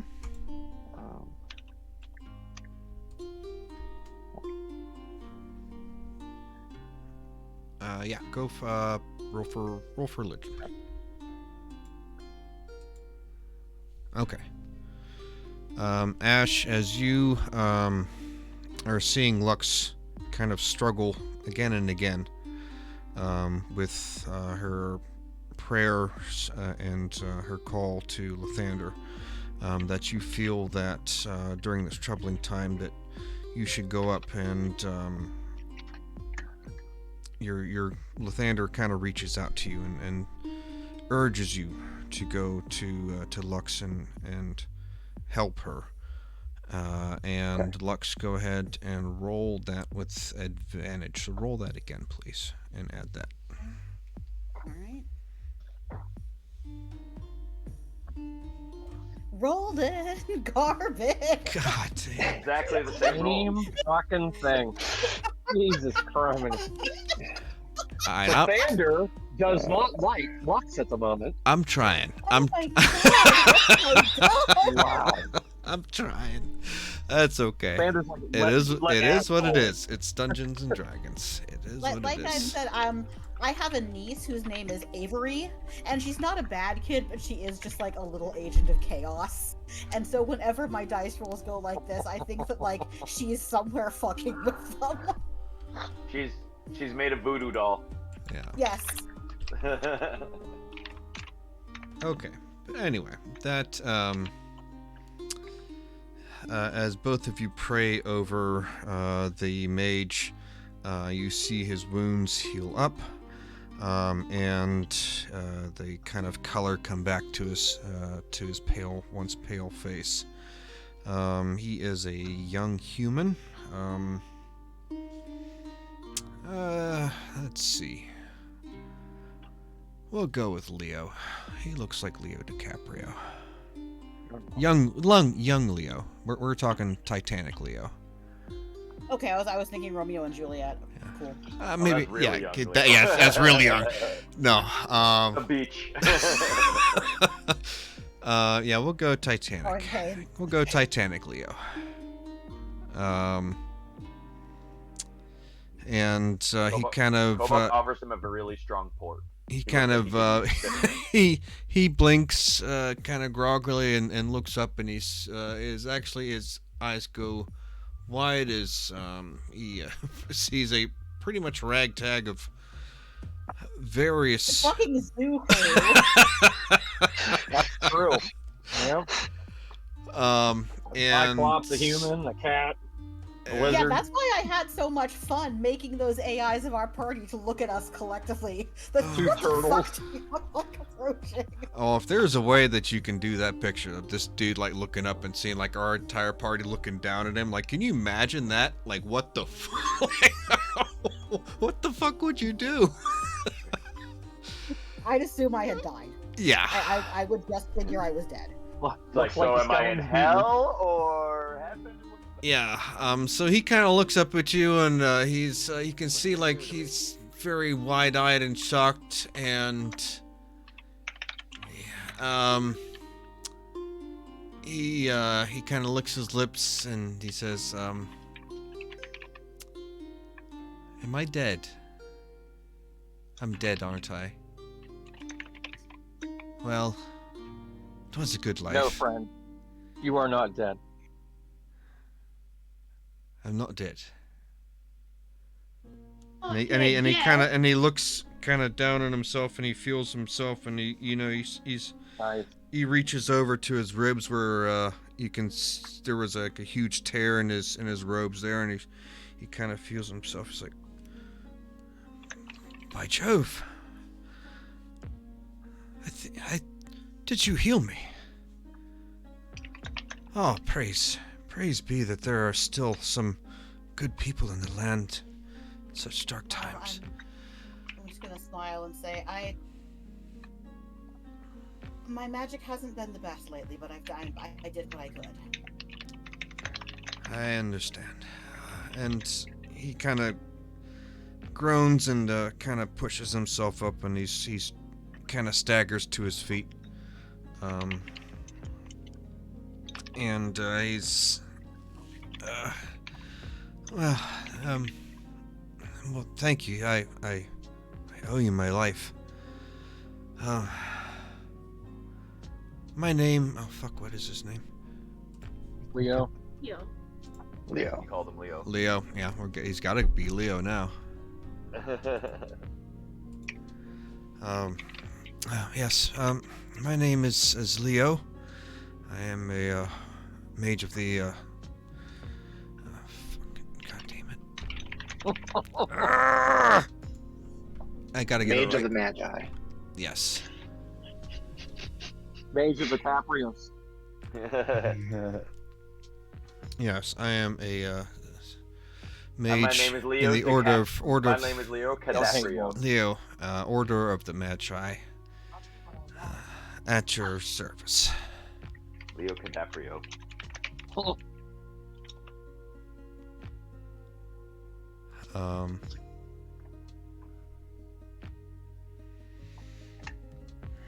Yes, this forest is intentionally kept wild to for us to observe and do things. But please, that is we can talk about that type of things later. We need to get back to my tower. Please, the land is not safe. Kobach is going to point at his nose and point at him, and then point at his nose and point at him. Okay, he is not going to know what to react to that, but Ash, well, your hand is up. I want to ask him what he's doing out here. So dangerous. I was sent out to put out the fires, and I got lost from my group. I've been kind of fighting my way back to the tower ever since, and I really thought I finally had it when I ran into those last fire skeletons, but I'm so glad that the stars aligned and you and our paths have crossed. And I again owe you my life. I offer you shelter at the tower. Well, we can escort you back there if you'd like. If that would make you come along with me, then call it as you may. But yes, we must leave at good haste. Well, let us make haste. Okay. Agreed. Anyone else? Buck herds. He's like, yes, let's do that. Okay. Bali, andale, andiamo. All right. So for the rest of the afternoon, you all kind of make your way, traveling northwest. No, wait. I'll just say no. Traveling north to the tower. The pace is kind of slow, as you have to spend time kind of dodging and missing these kind of zombies and skeletons, and some of you are even sickened to see that some of the wildlife is now come to life as undead, like deers are kind of like just looming around aimlessly, like huge gashes and bite marks kind of coming out of their rib cage, and they're just kind of like staggering and looking around. It's really not a pretty picture. However, as dusk starts to set, you see a looming shadow off in the distance. Not too far in the distance, but out there. You see a looming shadow. And within no time, you are at the door of the wizard's tower. I will let you know. There we go. The tower is tall and big, easily seen from a distance. It has a mild shape of an hourglass with a pointed roof. A light fog seems to always hang around the tower, spreading out into the nearby forest. The forest nearby is made with blah blah blah blah blah. But yes, there is no door actually, and as you all approach, the mage walks up and says a magical word with some hand gestures, and the bricks, the outlines of the bricks in the wall highlight, and the bricks kind of slowly kind of meld back open into a doorway, and he bows respectfully and gestures for you to enter. And he says, please, right this way. Bastion's gonna take an extra few seconds just staring at the parted wall, mouth agape, totally like flabbergasted and awed. He'll probably be in the rear as the party enters the tower. Okay. Kovak's going to do that thing where you kick somebody in the back of their knee to make them like almost fall down as he walks by Bastion. While his mouth's agape. I'll remember that, little buddy. Yes, and as you're kind of like stuck in awe and like what the hell just happened, as Kobuk goes by and kicks the back of your knee and almost it flinches you out of that little trance, and that's why you're kind of picking up the rear there. I am gonna also follow suit and be like, oh, that looks like fun. And I'm gonna do it to Bastion's other knee.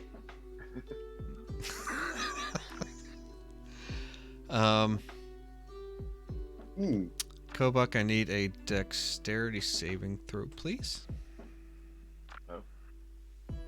Kobuk? Oh no, I'm Wait, sorry. you mean Bastion. Sorry. Bastion. I was gonna say. It was a turtle. All I saw a all turtle in my turtles head. look alike. All turtles look alike. I see it. I see Yep. the way it is. All turtles look alike. Sorry, guys. Wow.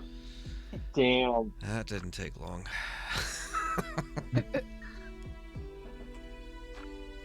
Oh shit, I need to probably watch Discord instead of my notes.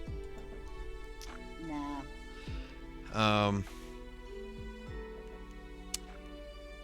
You, the other, as Roloro comes up and kind of kicks you in the back of your leg a little. Are you fucking serious? What the fuck? Holy shit. Someone had to make that. Wow. Wow.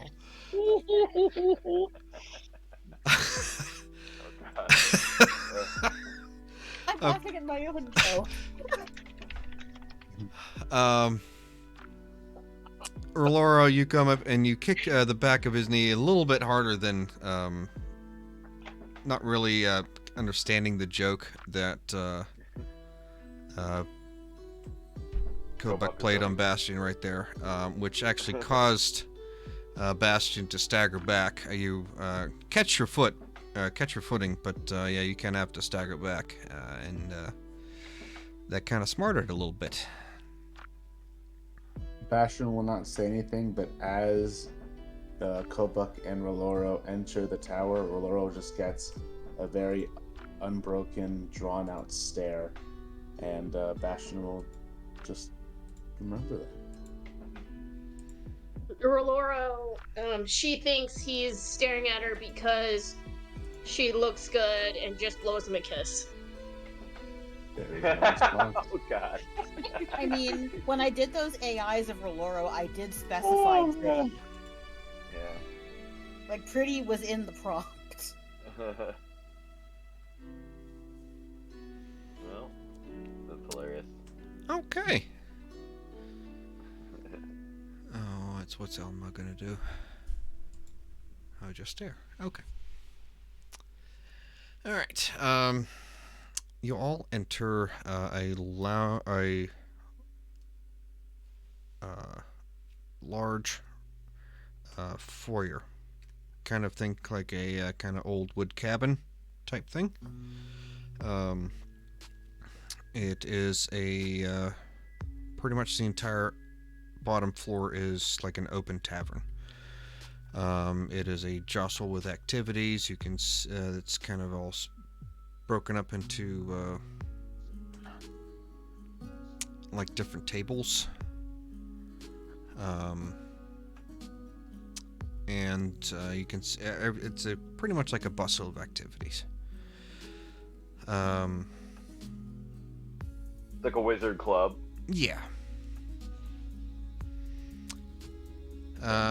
But yeah, you can definitely Wizard VFW. You can definitely get the like the vibe is not it's urgent. Like you got it's a lot of people are rushing around, like they're kind of like in DEFCON whatever number it is. Oh, so it's all business. It's all business in here. Yes, all business.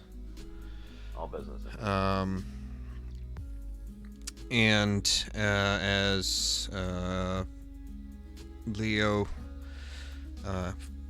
follows the last of you in, he asks you guys to like please wait here, and there's like kind of like some like seating area, like waiting at a restaurant. And he goes off and starts talking to some people, and you see him go off and go out of sight. Is there anything you guys like to do while you wait?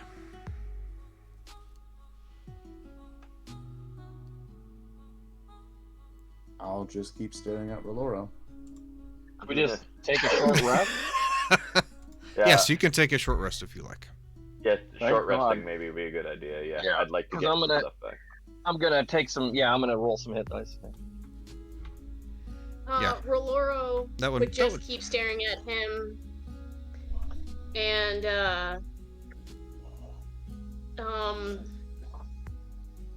hi. No response. She doesn't understand No response. why she's looking at him like that, why he's looking at her like that, and be like, huh?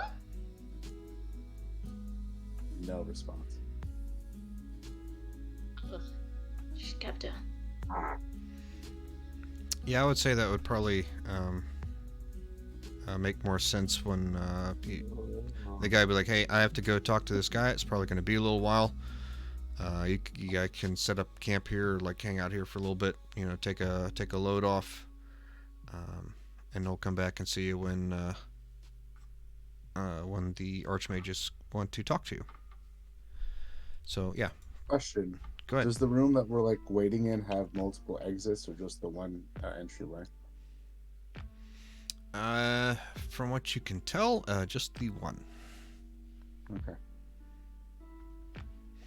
Is the room interesting at all? Are there books or things to look at, to pick up and read, etc.? Yeah. There are kind of think like Mages Monthly, and there's it's like a little pamphlet with some articles, and there's some adverts in there for the next best greatest wand, and there's kind of telling you the amplified spells and all sorts of types of things, and yeah, stuff like that. What's Mr. September look like? Is he in there? We're going on November, and yeah, he is oh shit. Oh yeah, he is quite scandalous, showing just above the ankle. Is there on just like quick glances, is there anything that I would see that would like relate back to the comet or No, the it's Red just Star? kind of like gossip, and just think of like a national, or just think like a cosmopolitan, but with mages. Okay. Us weekly. Yep. Like it's like you see in articles like 23 ways to improve your magic missile. Mm. Oh. Well, address the rest of it, probably be like, this might be interesting to some of you magical types who need to read. And I'm just gonna go kind of just sit down, eyes fixated on the door. Okay.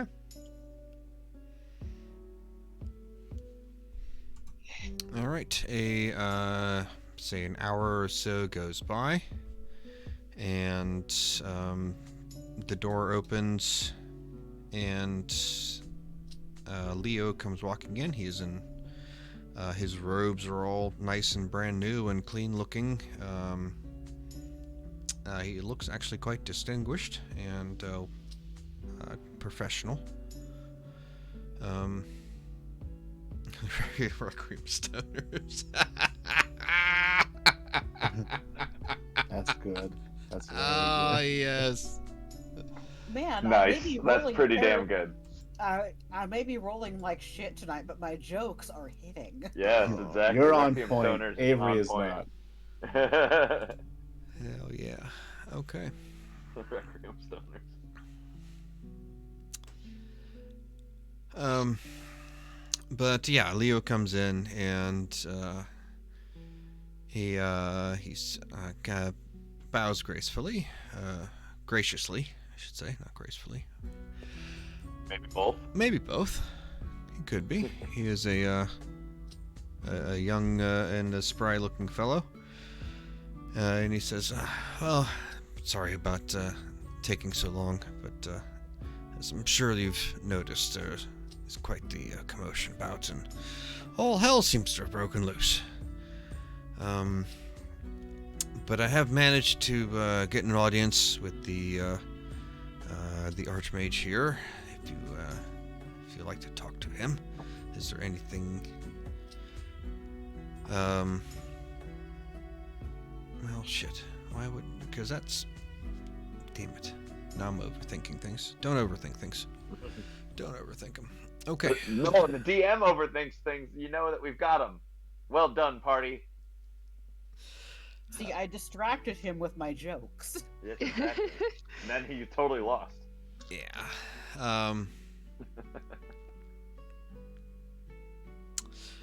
But no, he says that the Archmage would like to have an audience with you guys, and you are welcome to stay as long as you need, and yeah. So we're going to talk to the Archmage now? He can, yes.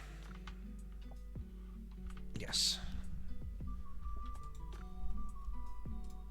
Give me a second. I'd assume we'd very much like to talk to him, but Yeah. Kobuk wouldn't be able to say so. Okay. He could sign incoherently to the guy though.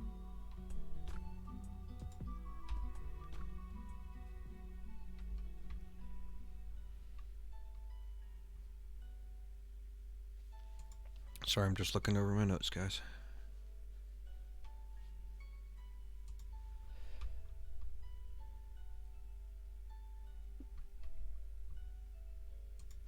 Okay.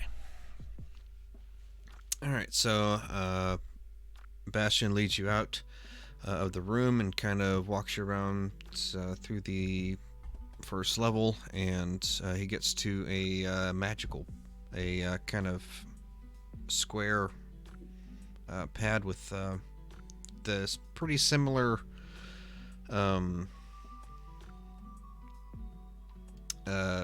markings as the one with the mage before. Does that make sense? Mm-hmm. Okay, sorry. Words are hard. They are. Well, the right words are, and when you get dyslexic and start Sometimes words are soft. Yes. Stuff starts bouncing around. It's just like, yep, no, that's just, it's like a little gerbil trying to fucking catch a, I don't know. All right. But he has you all stand on this magical tablet. He speaks a magical word. It hums, and you all are transported up to a level above. This is the sudden lack of sound, like the constant just kind of like white noise of the going on down in the first level. Up here it's like completely silent, and it's like you are teleported up into a throne room. There are large stone pillars lining up parallel to each other down to a large round table with 4 people standing around it. As you all appear, they stand up and are they like not stand up. They look up at you guys.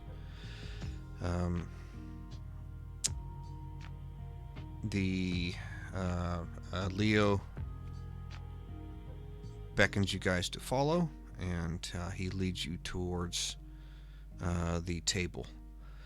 As you approach, you can see on both sides of the wall there are large tapestries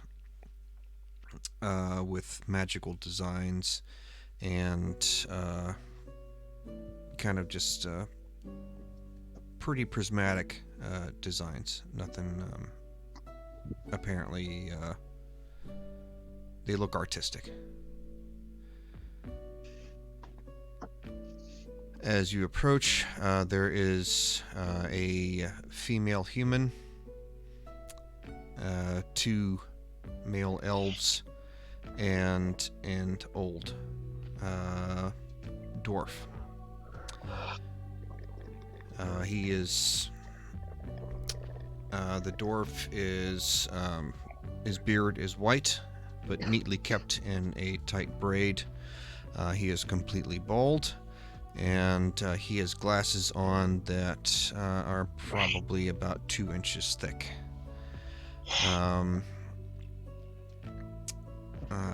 But despite his age, he still holds himself. His stature is, he keeps his shoulders up, and he looks to be still a proud person. The 2 elves appear to be twins, and they are dressed the same and kind of eerily do everything exactly the same as they turn and look and stuff. And the female woman mage,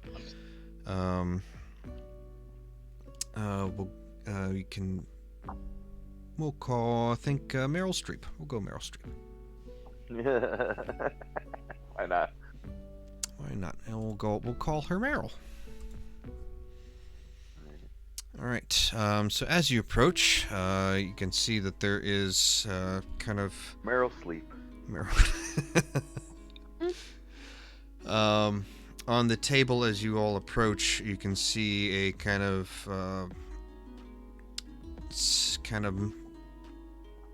map, 3D map of the of the forest with the tower, kind of magically made. What appears to be out of like little tiny BBs on the table, and you can see, even if you look close, you can see actually that there's like little creatures in there, like moving around, like it's an actual active map. And the Meryl's smiles, and she says, "Oh, you're welcome. Thank you. I heard that you were the ones responsible for saving one of our kind. Leo has told us all about it, so we are indebted to you, and I wanted to personally give you thanks. Is there anything that we can do to help or assist you?"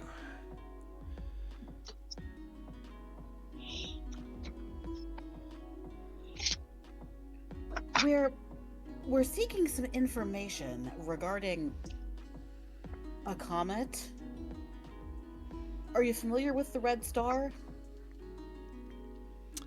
And you see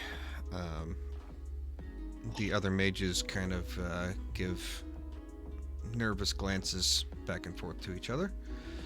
But Meryl keeps an eye on the party. And she says, "Yes, that is the Red Star of Sektash." Can I roll maybe an insight check to see what exactly about my question is making them cringe? Okay. Yeah. Oh, Avery likes me again. You noticed as soon as you said Red Star, that's when the nervous looks happened. So it was the Red Star was the trigger. Okay. I guess what I was trying to figure out is it the idea of the red star, or is it the fact that I'm looking for knowledge on it that, like, is making them kind of step back? Like, do they see danger in the fact that I'm looking for information? Do they think that looking for information is dangerous? They think it's coincidental that all of this is going on at the same time, and considering what they've been going up against, and then this random party coming in asking about the Red Star and what's going on, it just seems coincidental. They're not alarmed. It's just like, I don't know how to explain it. But yeah, it's they're not alarmed. They were just I guess giving worried glances. Maybe we explain that that the reason we're asking is because the folks in the town are seemingly increasingly worried about it. Well, unfortunately, as you can see, and she kind of motions down to the table in the map. Their suspicions are true. I believe Sektash is invading. He is, I believe, 3 of his attacks or 3 of whatever he is sending. These asteroids or comets. It seems to be wherever they are impacting, his armies of death are spreading. Bastion, what's going on, buddy? Bastion will kind of raise his hand, but then when it doesn't exactly get called on, he'll look to the speaker and Lux and ask out loud, "Is the wet-hander god an enemy of the god Sextush?" Sextush.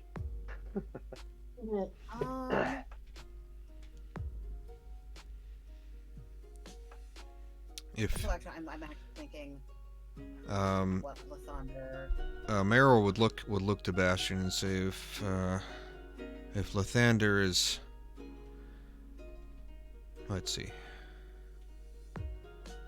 Yeah, no, he would. Fuck, what would he say? I had it, and it went. Fuck. Nope, it went. Fuck. Never mind. Hi, Tess.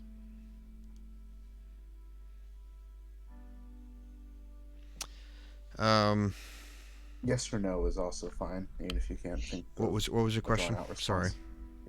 So, in Bastion speak, it was basically if the Thander is an enemy of Sextash. Yes. But I said Sextush. Yes. Okay. And it was a gold. Or just like, this is normal. Yes. Lathander would be an enemy of Sektash. Sektash is pure evil. He is evil that you have never known or seen before. Would people in our party be aware of this, or is this fairly new to us? Who this is? You probably may not know. I'm gonna say no. You guys don't know. Y'all in the southern part, you're traveling north. I'm gonna say that. So no, you guys don't know. This is all new information to you. So I suppose I'll ask who Suktash is. Sextush. Who's Nathander? Wet-hander, the god. Estegad, Ash, and Lux follow. Oh. It's sex tush now. Honestly, it has to be sex tush. Sex tush. I will butcher your Sex tush. what's the word? Pantheon before the campaign is over. Yeah, thank you. No. Just look, watch. Kobuk is just going to deliberately, or not Kobuk, Bastion is just going to deliberately mispronounce everyone's name. I don't think it's deliberate, but maybe. You don't know. I hope it's deliberate. It's more fun that way.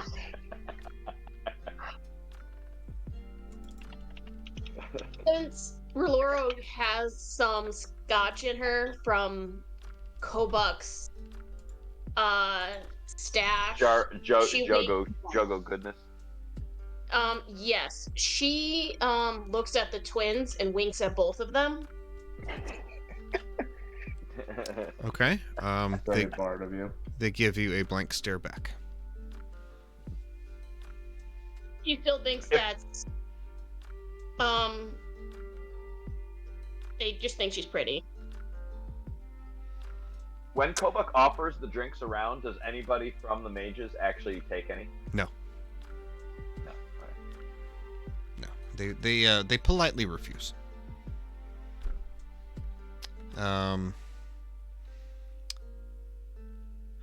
Then he says, then she says, well, if you're... The story of Sektesh is a long one.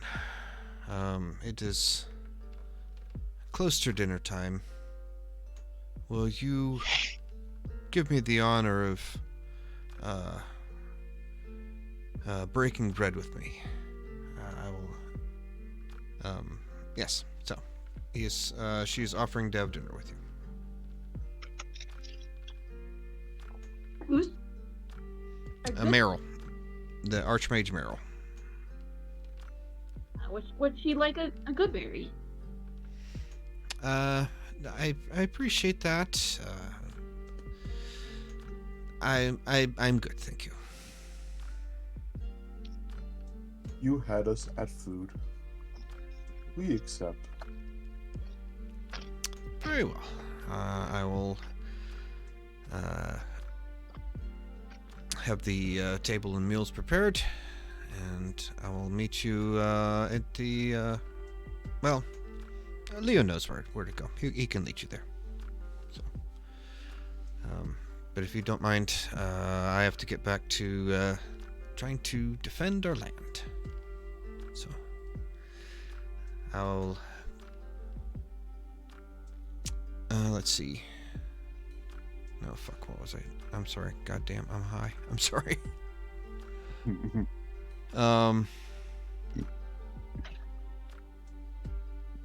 Yeah, okay.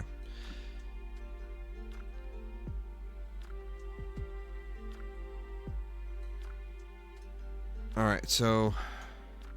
Dinner. Yes, dinner. We'll just fucking skip to dinner. Let's do that. All right. And there's a goose. We said dinner. That's awesome. Good on it. All right. It's actually you know what? It's let's go ahead and take a little 5-minute break because it's about 9 o'clock. Okay. That just reminded me of this. Yeah, I will be right back. Cool.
And we're back.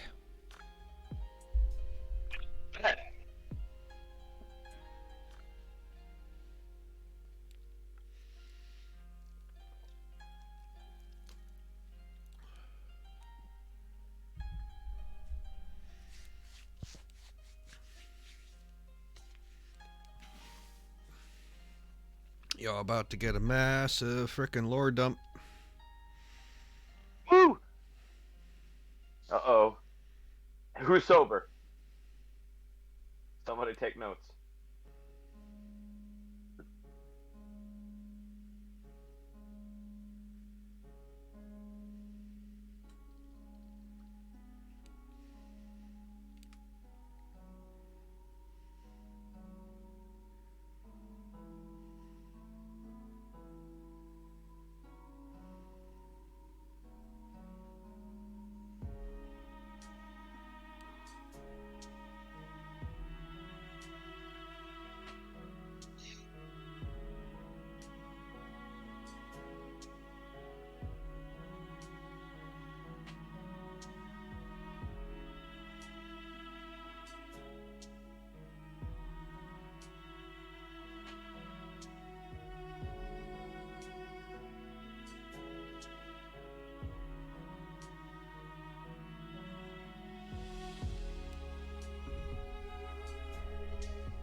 Let me know when you guys are back. I'm here. Yeah. I'm back. I'm here. Yep. Present, a key.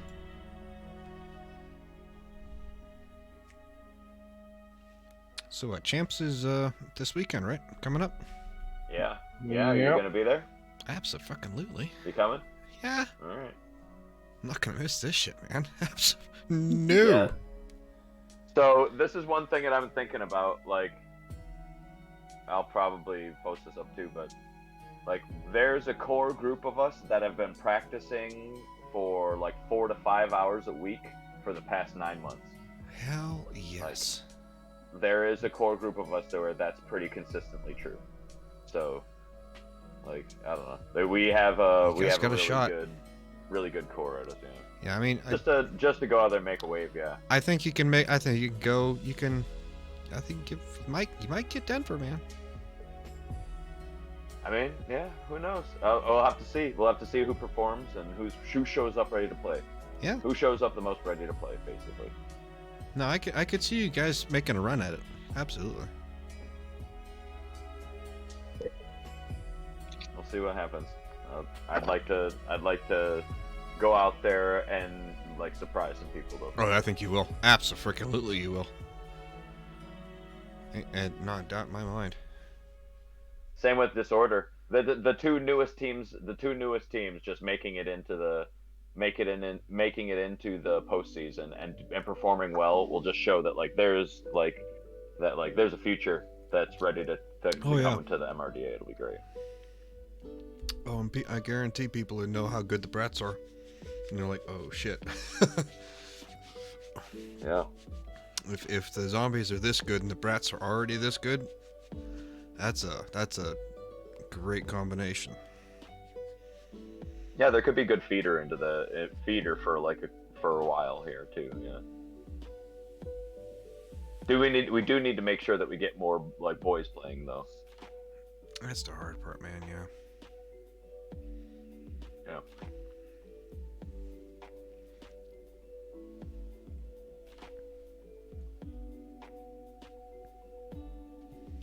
Are we all back?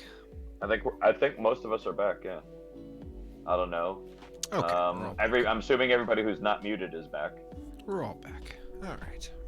If you're not, hope you catch up.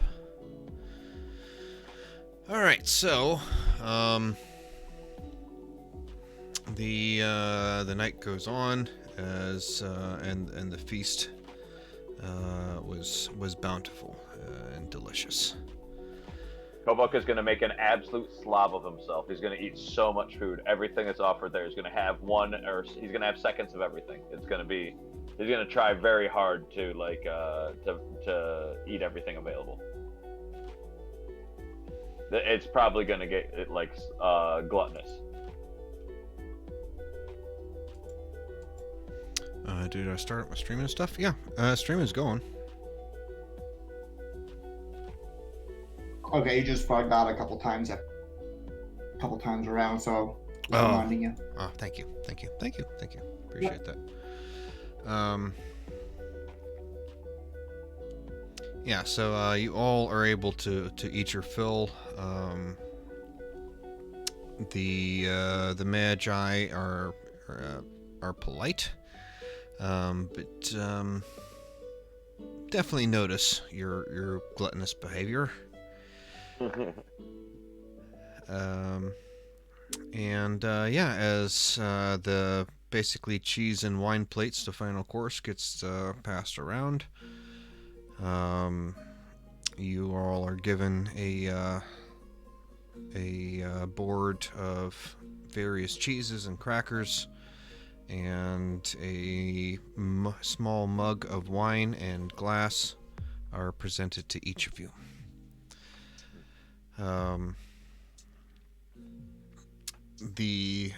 Meryl kind of leans back in her chair, and she says, well, since you all are here to, by some form of fashion, fate or stars aligned, I should tell you the story of Sektash.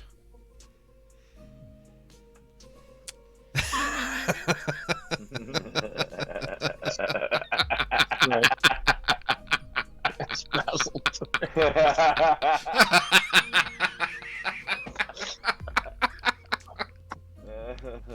That's ass as you tell the story. That's it. Okay, sorry. All right. Paladin my ass. Alright, so in the age before ours, in the final days of the Great Dragon Wars, when Grursenties was finally imprisoned and the world could know peace once again, the forces of Grursenties slowly disbanded and crawled back to wherever shadow that they came from. But there was one Dragonborn, one of his Grursenties' war generals was Sektash. And he found his way back to the lair of the Dark One, Grursenties, and began to study the dark arts in an attempt to free his master. And in his attempt, we're not sure how these terrible evil things come around, but he turned himself into a lich. And for reasons that we are not fully aware of, or we don't know, or every 200 or so years he arrives or passes, the red star rises and he passes, bringing death for 7 days and 7 nights, and as the comet leaves our orbit, the death go back to return. But this time is different. This time, he has never attacked like he has now. There has been some, and he glances over at the twins, or she glances. I'm sorry, glances over at the twins, and she says, there are some who feel, who theorize that Sektash was looking for something. Left his minions to do his work, and would come check on them every 200 years or so. And whatever his minions were looking for, or whatever they were doing, I think they have found it, and Sektash has returned. And if that is true, then pray to whatever god you know that death will be upon us shortly. Does anyone know what they were looking for, or anything that would help bring There are rumors him of back to life? There are rumors of a ancient magical item, some sort of powerful, beyond your recognition, a phylactery of just immense evil power that Sektash may have been looking for. It's only a theory. But we are doing research now, frantically, to see what is going on.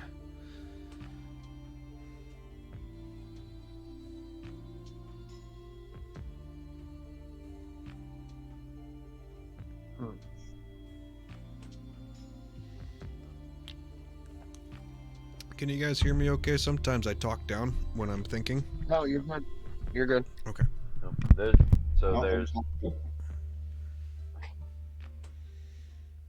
he's seeking a philandry. He's seeking this philandric of. It may be a phylactery. We don't know. We just there is a text somewhere that Sektash was looking for something. He's looking for some sort of magical item, some sort of legendary thing that could bring around death upon this realm.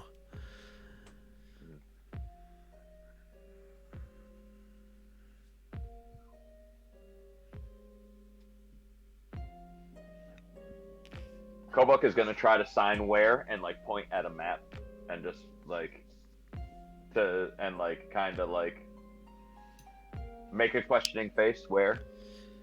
Well, in the as the records that we have kept, we have noticed that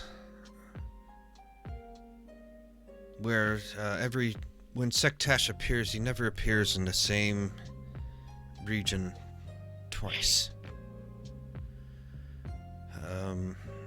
Last time he appeared was actually in the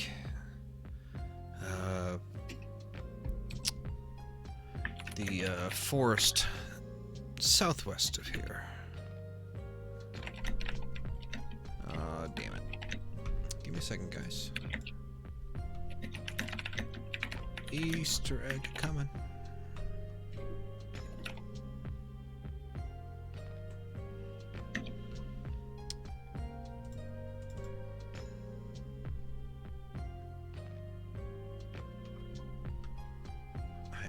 I have so many notes. Oh my god.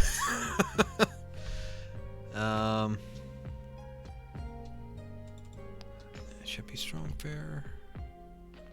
Faithful CM wood. Trying to figure out what direction Strong Fair is in. No, it's the forest that you guys went. The Sawa forest. There we go. Ah, the Sawa forest. Holy shit. Yes. Call back. Last time that he appeared 200 years ago. No, fuck it. We'll say that's the first time he appeared. Was in the Sawa forest nearly a millennia ago. It is rumored that his forces drew out the elven settlement that was in there, and they ended up migrating down near the southern peninsula.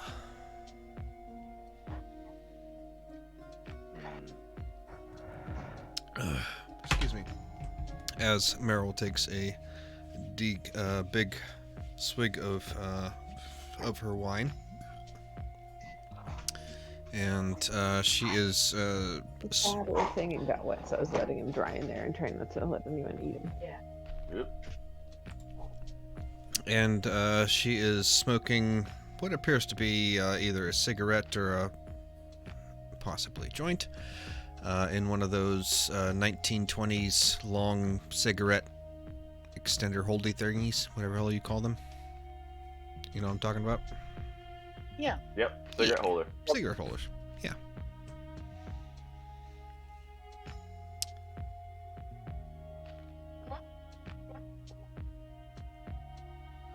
Okay. So, yes. Questions? The twins? The twins. So back to the important stuff. Yes, they are hot. Preempting your question. Think, let's see. Think Leo, Wolf of Wall Street. No, he can't look like Leo. Who's he gonna look like? No, he can't. He did run. Jamie from Outlander? Okay, I don't know who that is, but that's I'm okay with that. Who? Jamie from Outlander. Yep. Oh, yeah. I'm okay with that. He's yummy. Two of them.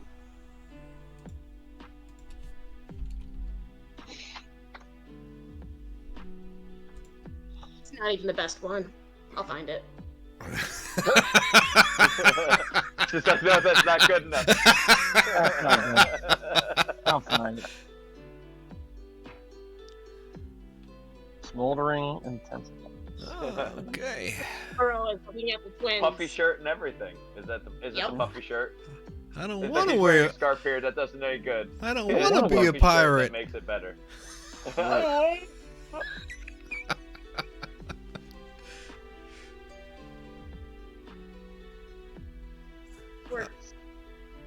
Or well, he could look like a young Flash Gordon. Oh, that'd be good. Brad, I don't know if you'd. Yes, I know. Yeah, I know Flash. I know. Okay, I know yeah. Flash Gordon. Yeah. I know the Flash. Ah. Yeah. Definitely doesn't want to look like he is now. Holy hell. Yeah, he kind of let himself go. Oh. He looked good. He was in Stargate SG-1, by the way. I don't know if you know that. That's right, he was. Anyway. Zeppelin kitty cat, look at you. Oh, you better take a picture. Yeah, she's All right. she's begging for Any attention. questions? Or, you know, anything? I think,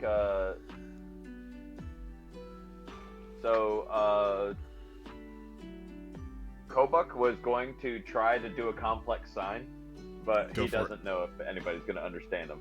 But he's going to try to sign to the mages there. It's like, so where should we go now? But he's going to, like, do what he thinks makes sense, but he has no idea if anybody else is going to make any sense. Because what he's doing doesn't follow any sort of, like... Roll a performance check, please. Alright, yeah, well... He doesn't have proficiency in performance Sleight of yet, so this sleight would of be hand. hilarious. Sleight of hand. Sleight of hand will be better, yeah. Alright, sleight of hand. Alright. Okay.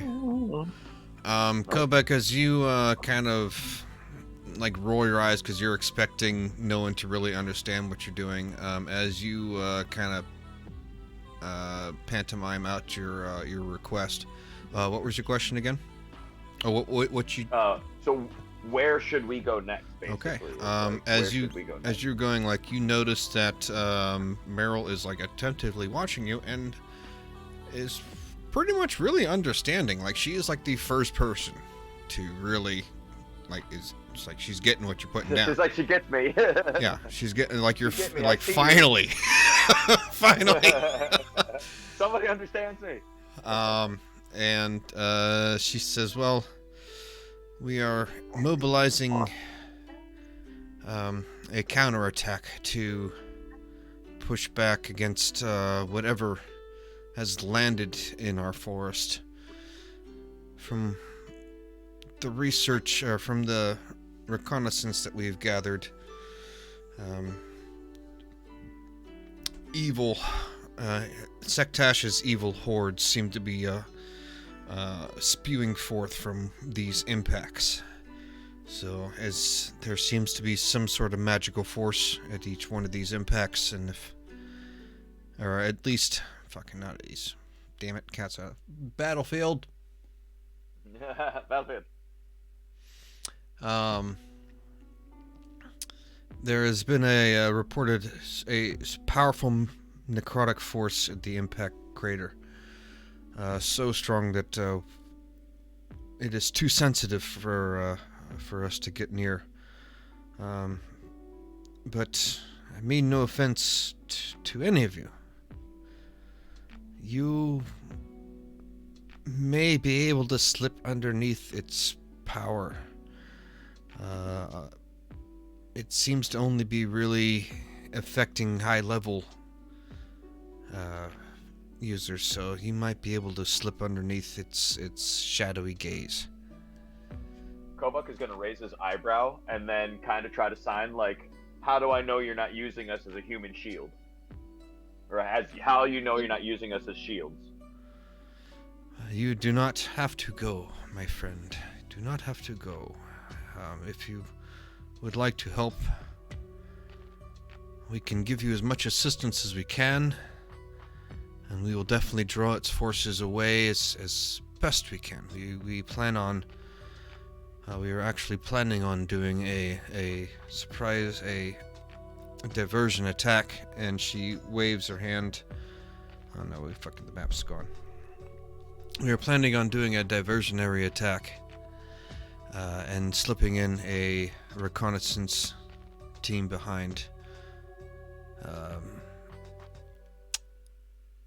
But we were worried that getting in, that our mages would not be able to get close enough, as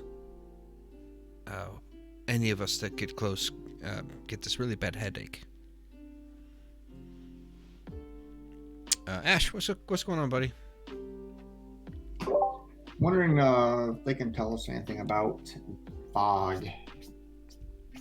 The fog? The fog we were told that we shouldn't go into. Yes, well, the fog is just our way of keeping our research to ourselves. Unfortunately, with the type of work that we used to do, which was basically education and research, we needed to keep the prying eye away. And so we put the fog up around as mainly a deterrent to approach us.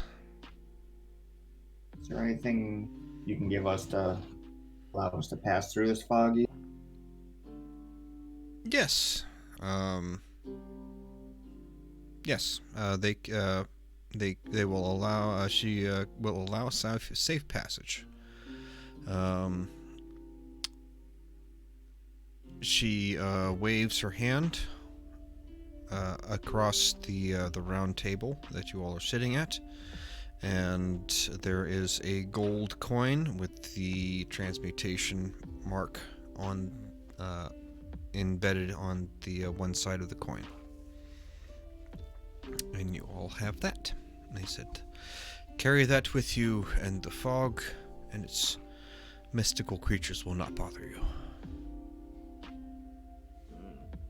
Thank you very much. Da-na-na-na.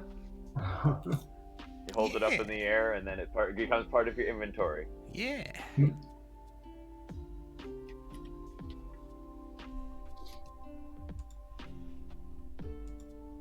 Okay. All right. So I think Kovak is going to then kind of like point around at like kind of a roundup sort of way at his party, and then like link his hands together like in a handshake style, and then like shrug his shoulders questioningly at everyone. I get what you're saying, but I can't say anything. I know. I don't know if anybody is gonna understand what he's saying. I'm gonna emphatically join my hands together and imitate him. Okay. See, Kovak is gonna point at you and go, yeah. And Meryl is going to stand up and says, well, it is getting late, isn't it, my young turtle friend? We have arranged sleeping accommodations for you all. Our servants will escort you there. We will let's think about it, and we'll speak in the morning about going to the crater. There we go, crater. And you all are escorted away. Is there anything you guys want to do before taking a long rest? You guys want to discuss on doing things, or? Can I sit down with Kobuk and work on building some sort of like sign language system? Absolutely. Okay, yeah, that sounds good. I will say that we're gonna invent Three Rivers in the Forgotten, or we're gonna invent sign language in the Forgotten Realms. Yeah. FRSL. I will say you can kind of get by with like one syllable words, like I go here. Right. You help like, me. Like think of like a kindergarten book. Military signal. Yeah, think of like we'll say like second grade reading level, like. Or like military style hand signals where it's like go there, go here, yes. Look at this, Mm-hmm. Look at that. Yeah. Right? Basic like commands. Tactical hand signals. Basic commands. Yeah. Yep. I'm okay with that. Yeah. Mm-hmm. Yeah, look at this, look at that, here's this, what do you see, that sort of thing, like basic things. Like what, where, who, right? I was thinking of like the sign language you teach babies. Yeah. That too. Yeah, poop. Okay. Anyone else want to do anything? Poop, drink, eat. Is there like an outdoor area? Yes. Well, no. No, sorry. They, if you're attempting to leave, well, if you're attempting to leave, you can. They are warning you against it because of the undead that's out there. But if you want to go, they're not going to stop you. Oh my god, so I just plugged into AI to see what it would Kobuk trying to do sign language would look like. Oh. A drunk turtle beggar trying to do sign language. I see the message and it is going to read. Maybe, you know what? When he gets older, that's Kobuk when he's old, yeah. He's gonna be a run down, beaten down old man at some point. That's hilarious. All right, we see the ghost of Kobuk's future.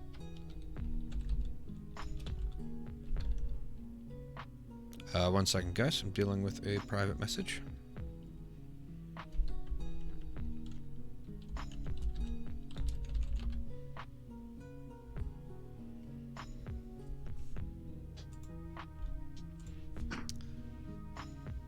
Okay.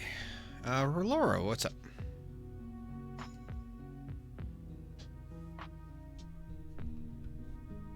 Oh, the twins. Ouch. That's actually probably pretty close. Oh, this one is good. Yeah. Ooh, that's a really good picture for Kobuk, actually. That's pretty. Oh, okay, cool. That's pretty good. Yeah, that nails Kobuk, I think. Yeah. Rolora, what did you like to know about the twins? She would like to try to have relations. Okay. She's gonna preposition then. Okay. Roll a. What the? Oh, fuck. Let me check. Is it persuasion?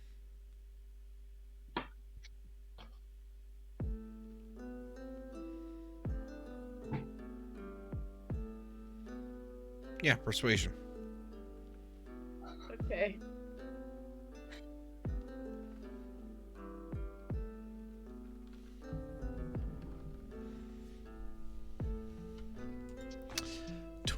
Okay. Get off of me. You are fat.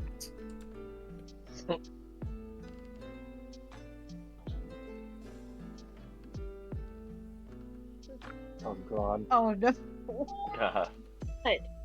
I hate that. So yes, as you go up and go to the twins, and you try to preposition yourself to them, or I don't know, they accept, and you have a enjoyable evening with the two of them.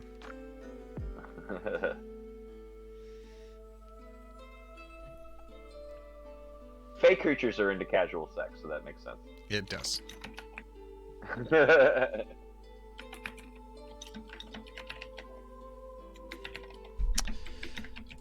I'm gonna leave the D&D Beyond version of Kobuk as the jug image, just because, you know, that's his weapon. They both work. I am going to, and then as you leave the room in the morning, the twins hand you a stack of letters with a quill and ink, and they tell you that if you write on this and put it in the envelope, it will magically get sent back to them. So you have 8 magical send letters. Alright, so we can send them letters. They can send them back to us. Yes.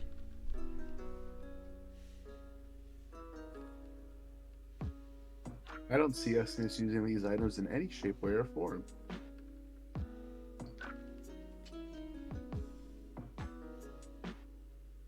Oh, thank you. You are, yeah, and they thank you. This is amazing. They thank you for the wonderful evening, and yeah. Go ahead. I feel like Kobuk might be the scribe of this group, so Kobuk's gonna maybe like bundle that stuff up. No. No? Mm-mm. Mike, you don't know about it yet. That is very true. That is. Oh wait, when? That is a Roloro only information, because Roloro only. Oh, that was a side thing. Sorry. That was she got that with the threesome. Oh, gotcha. Oh, sorry, I thought it was I thought this came from Meryl. Oh, I got it from the twins. This is from the twins. Gotcha.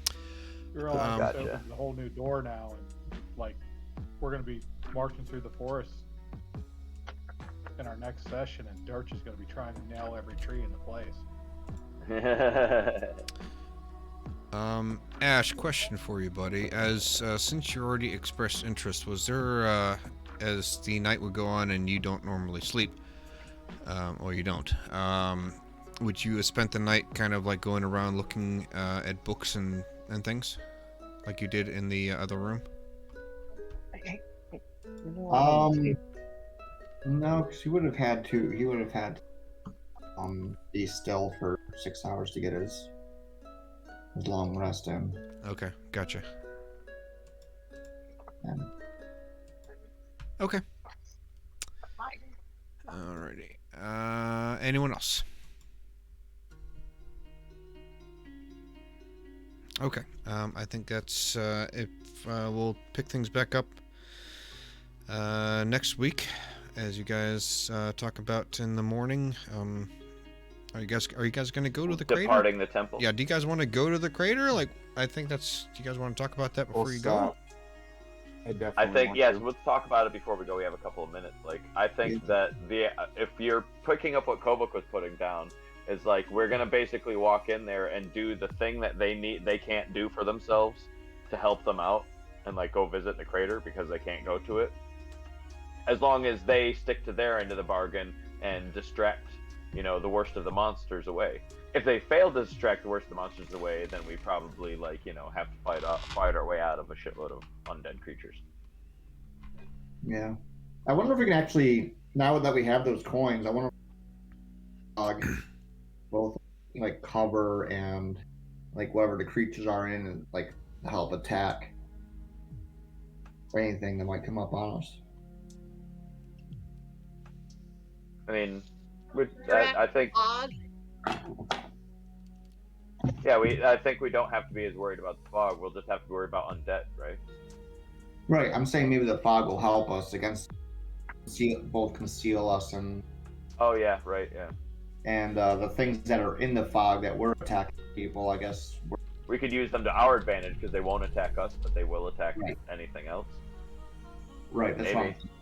Yeah, we could use the fog to our advantage now that we're not really vulnerable to it. Yeah, that makes a lot of sense.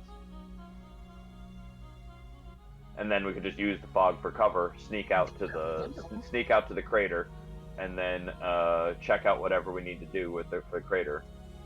Like, is there something specifically? I wasn't sure if I gathered this. Is there something specific that the mages wanted from the crater?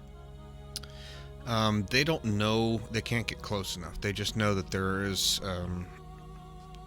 something. There's a focus. There's a focus of magical energy. It is coming from something. Right. There's something there, but they can't go to check it out, and we can't. Yeah, it is too like it pushes them away. It is too strong. Like it's like a high pitch. There's something that it's like a dog whistle for them. Like they can hear it, but you guys can't.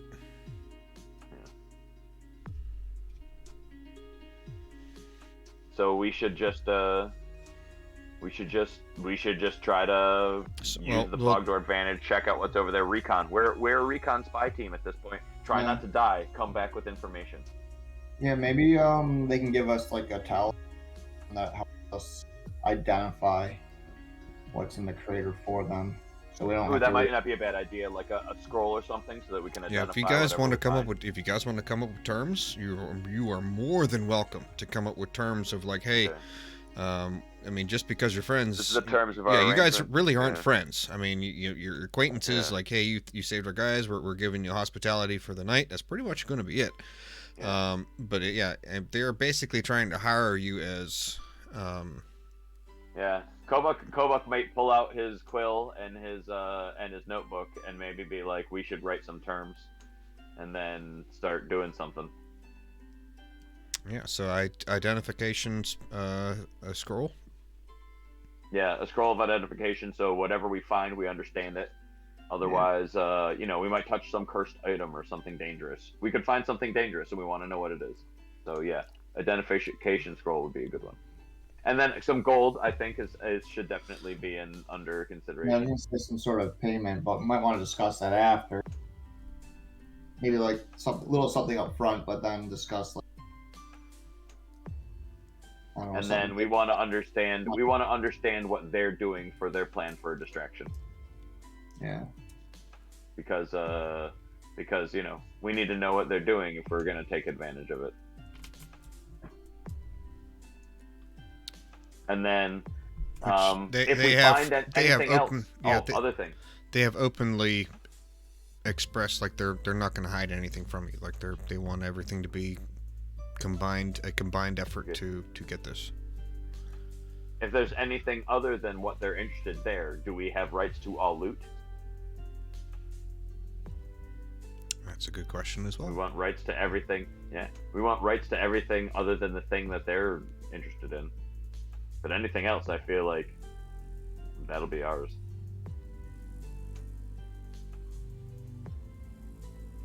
All right. Okay. All right, guys. Well, cool. That's going to be it for tonight. Thanks, Bromance. You're welcome. Right. Cool. That was an interesting session for sure. Yeah. We progressed the storyline substantially. Yeah. Yeah, lots of lore this round. Yeah. Oh, the battles and shit are coming. I promise you. Yeah. The fight for sex tush. Exactly. It's like, I don't know. It's like, should I fight against Sex Tush or should we embrace Sex Tush? Embrace Sex I don't know. Sex Tush. Anything called Sex Tush, I feel like it's not something I'm gonna rail against real bad. Oh, you might get it. Yeah. Get it. On that note, have a wonderful night, everybody. See you guys. Good night. Thanks. Night. Night.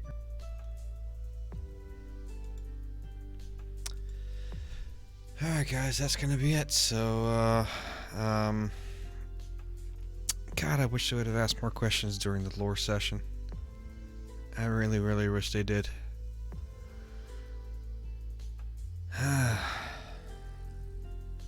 Is what it is. We'll get there. We will get there. I'll just have to be patient and get the information out later. So thank you guys so much for watching. Have a great rest of your night. May luck be with you.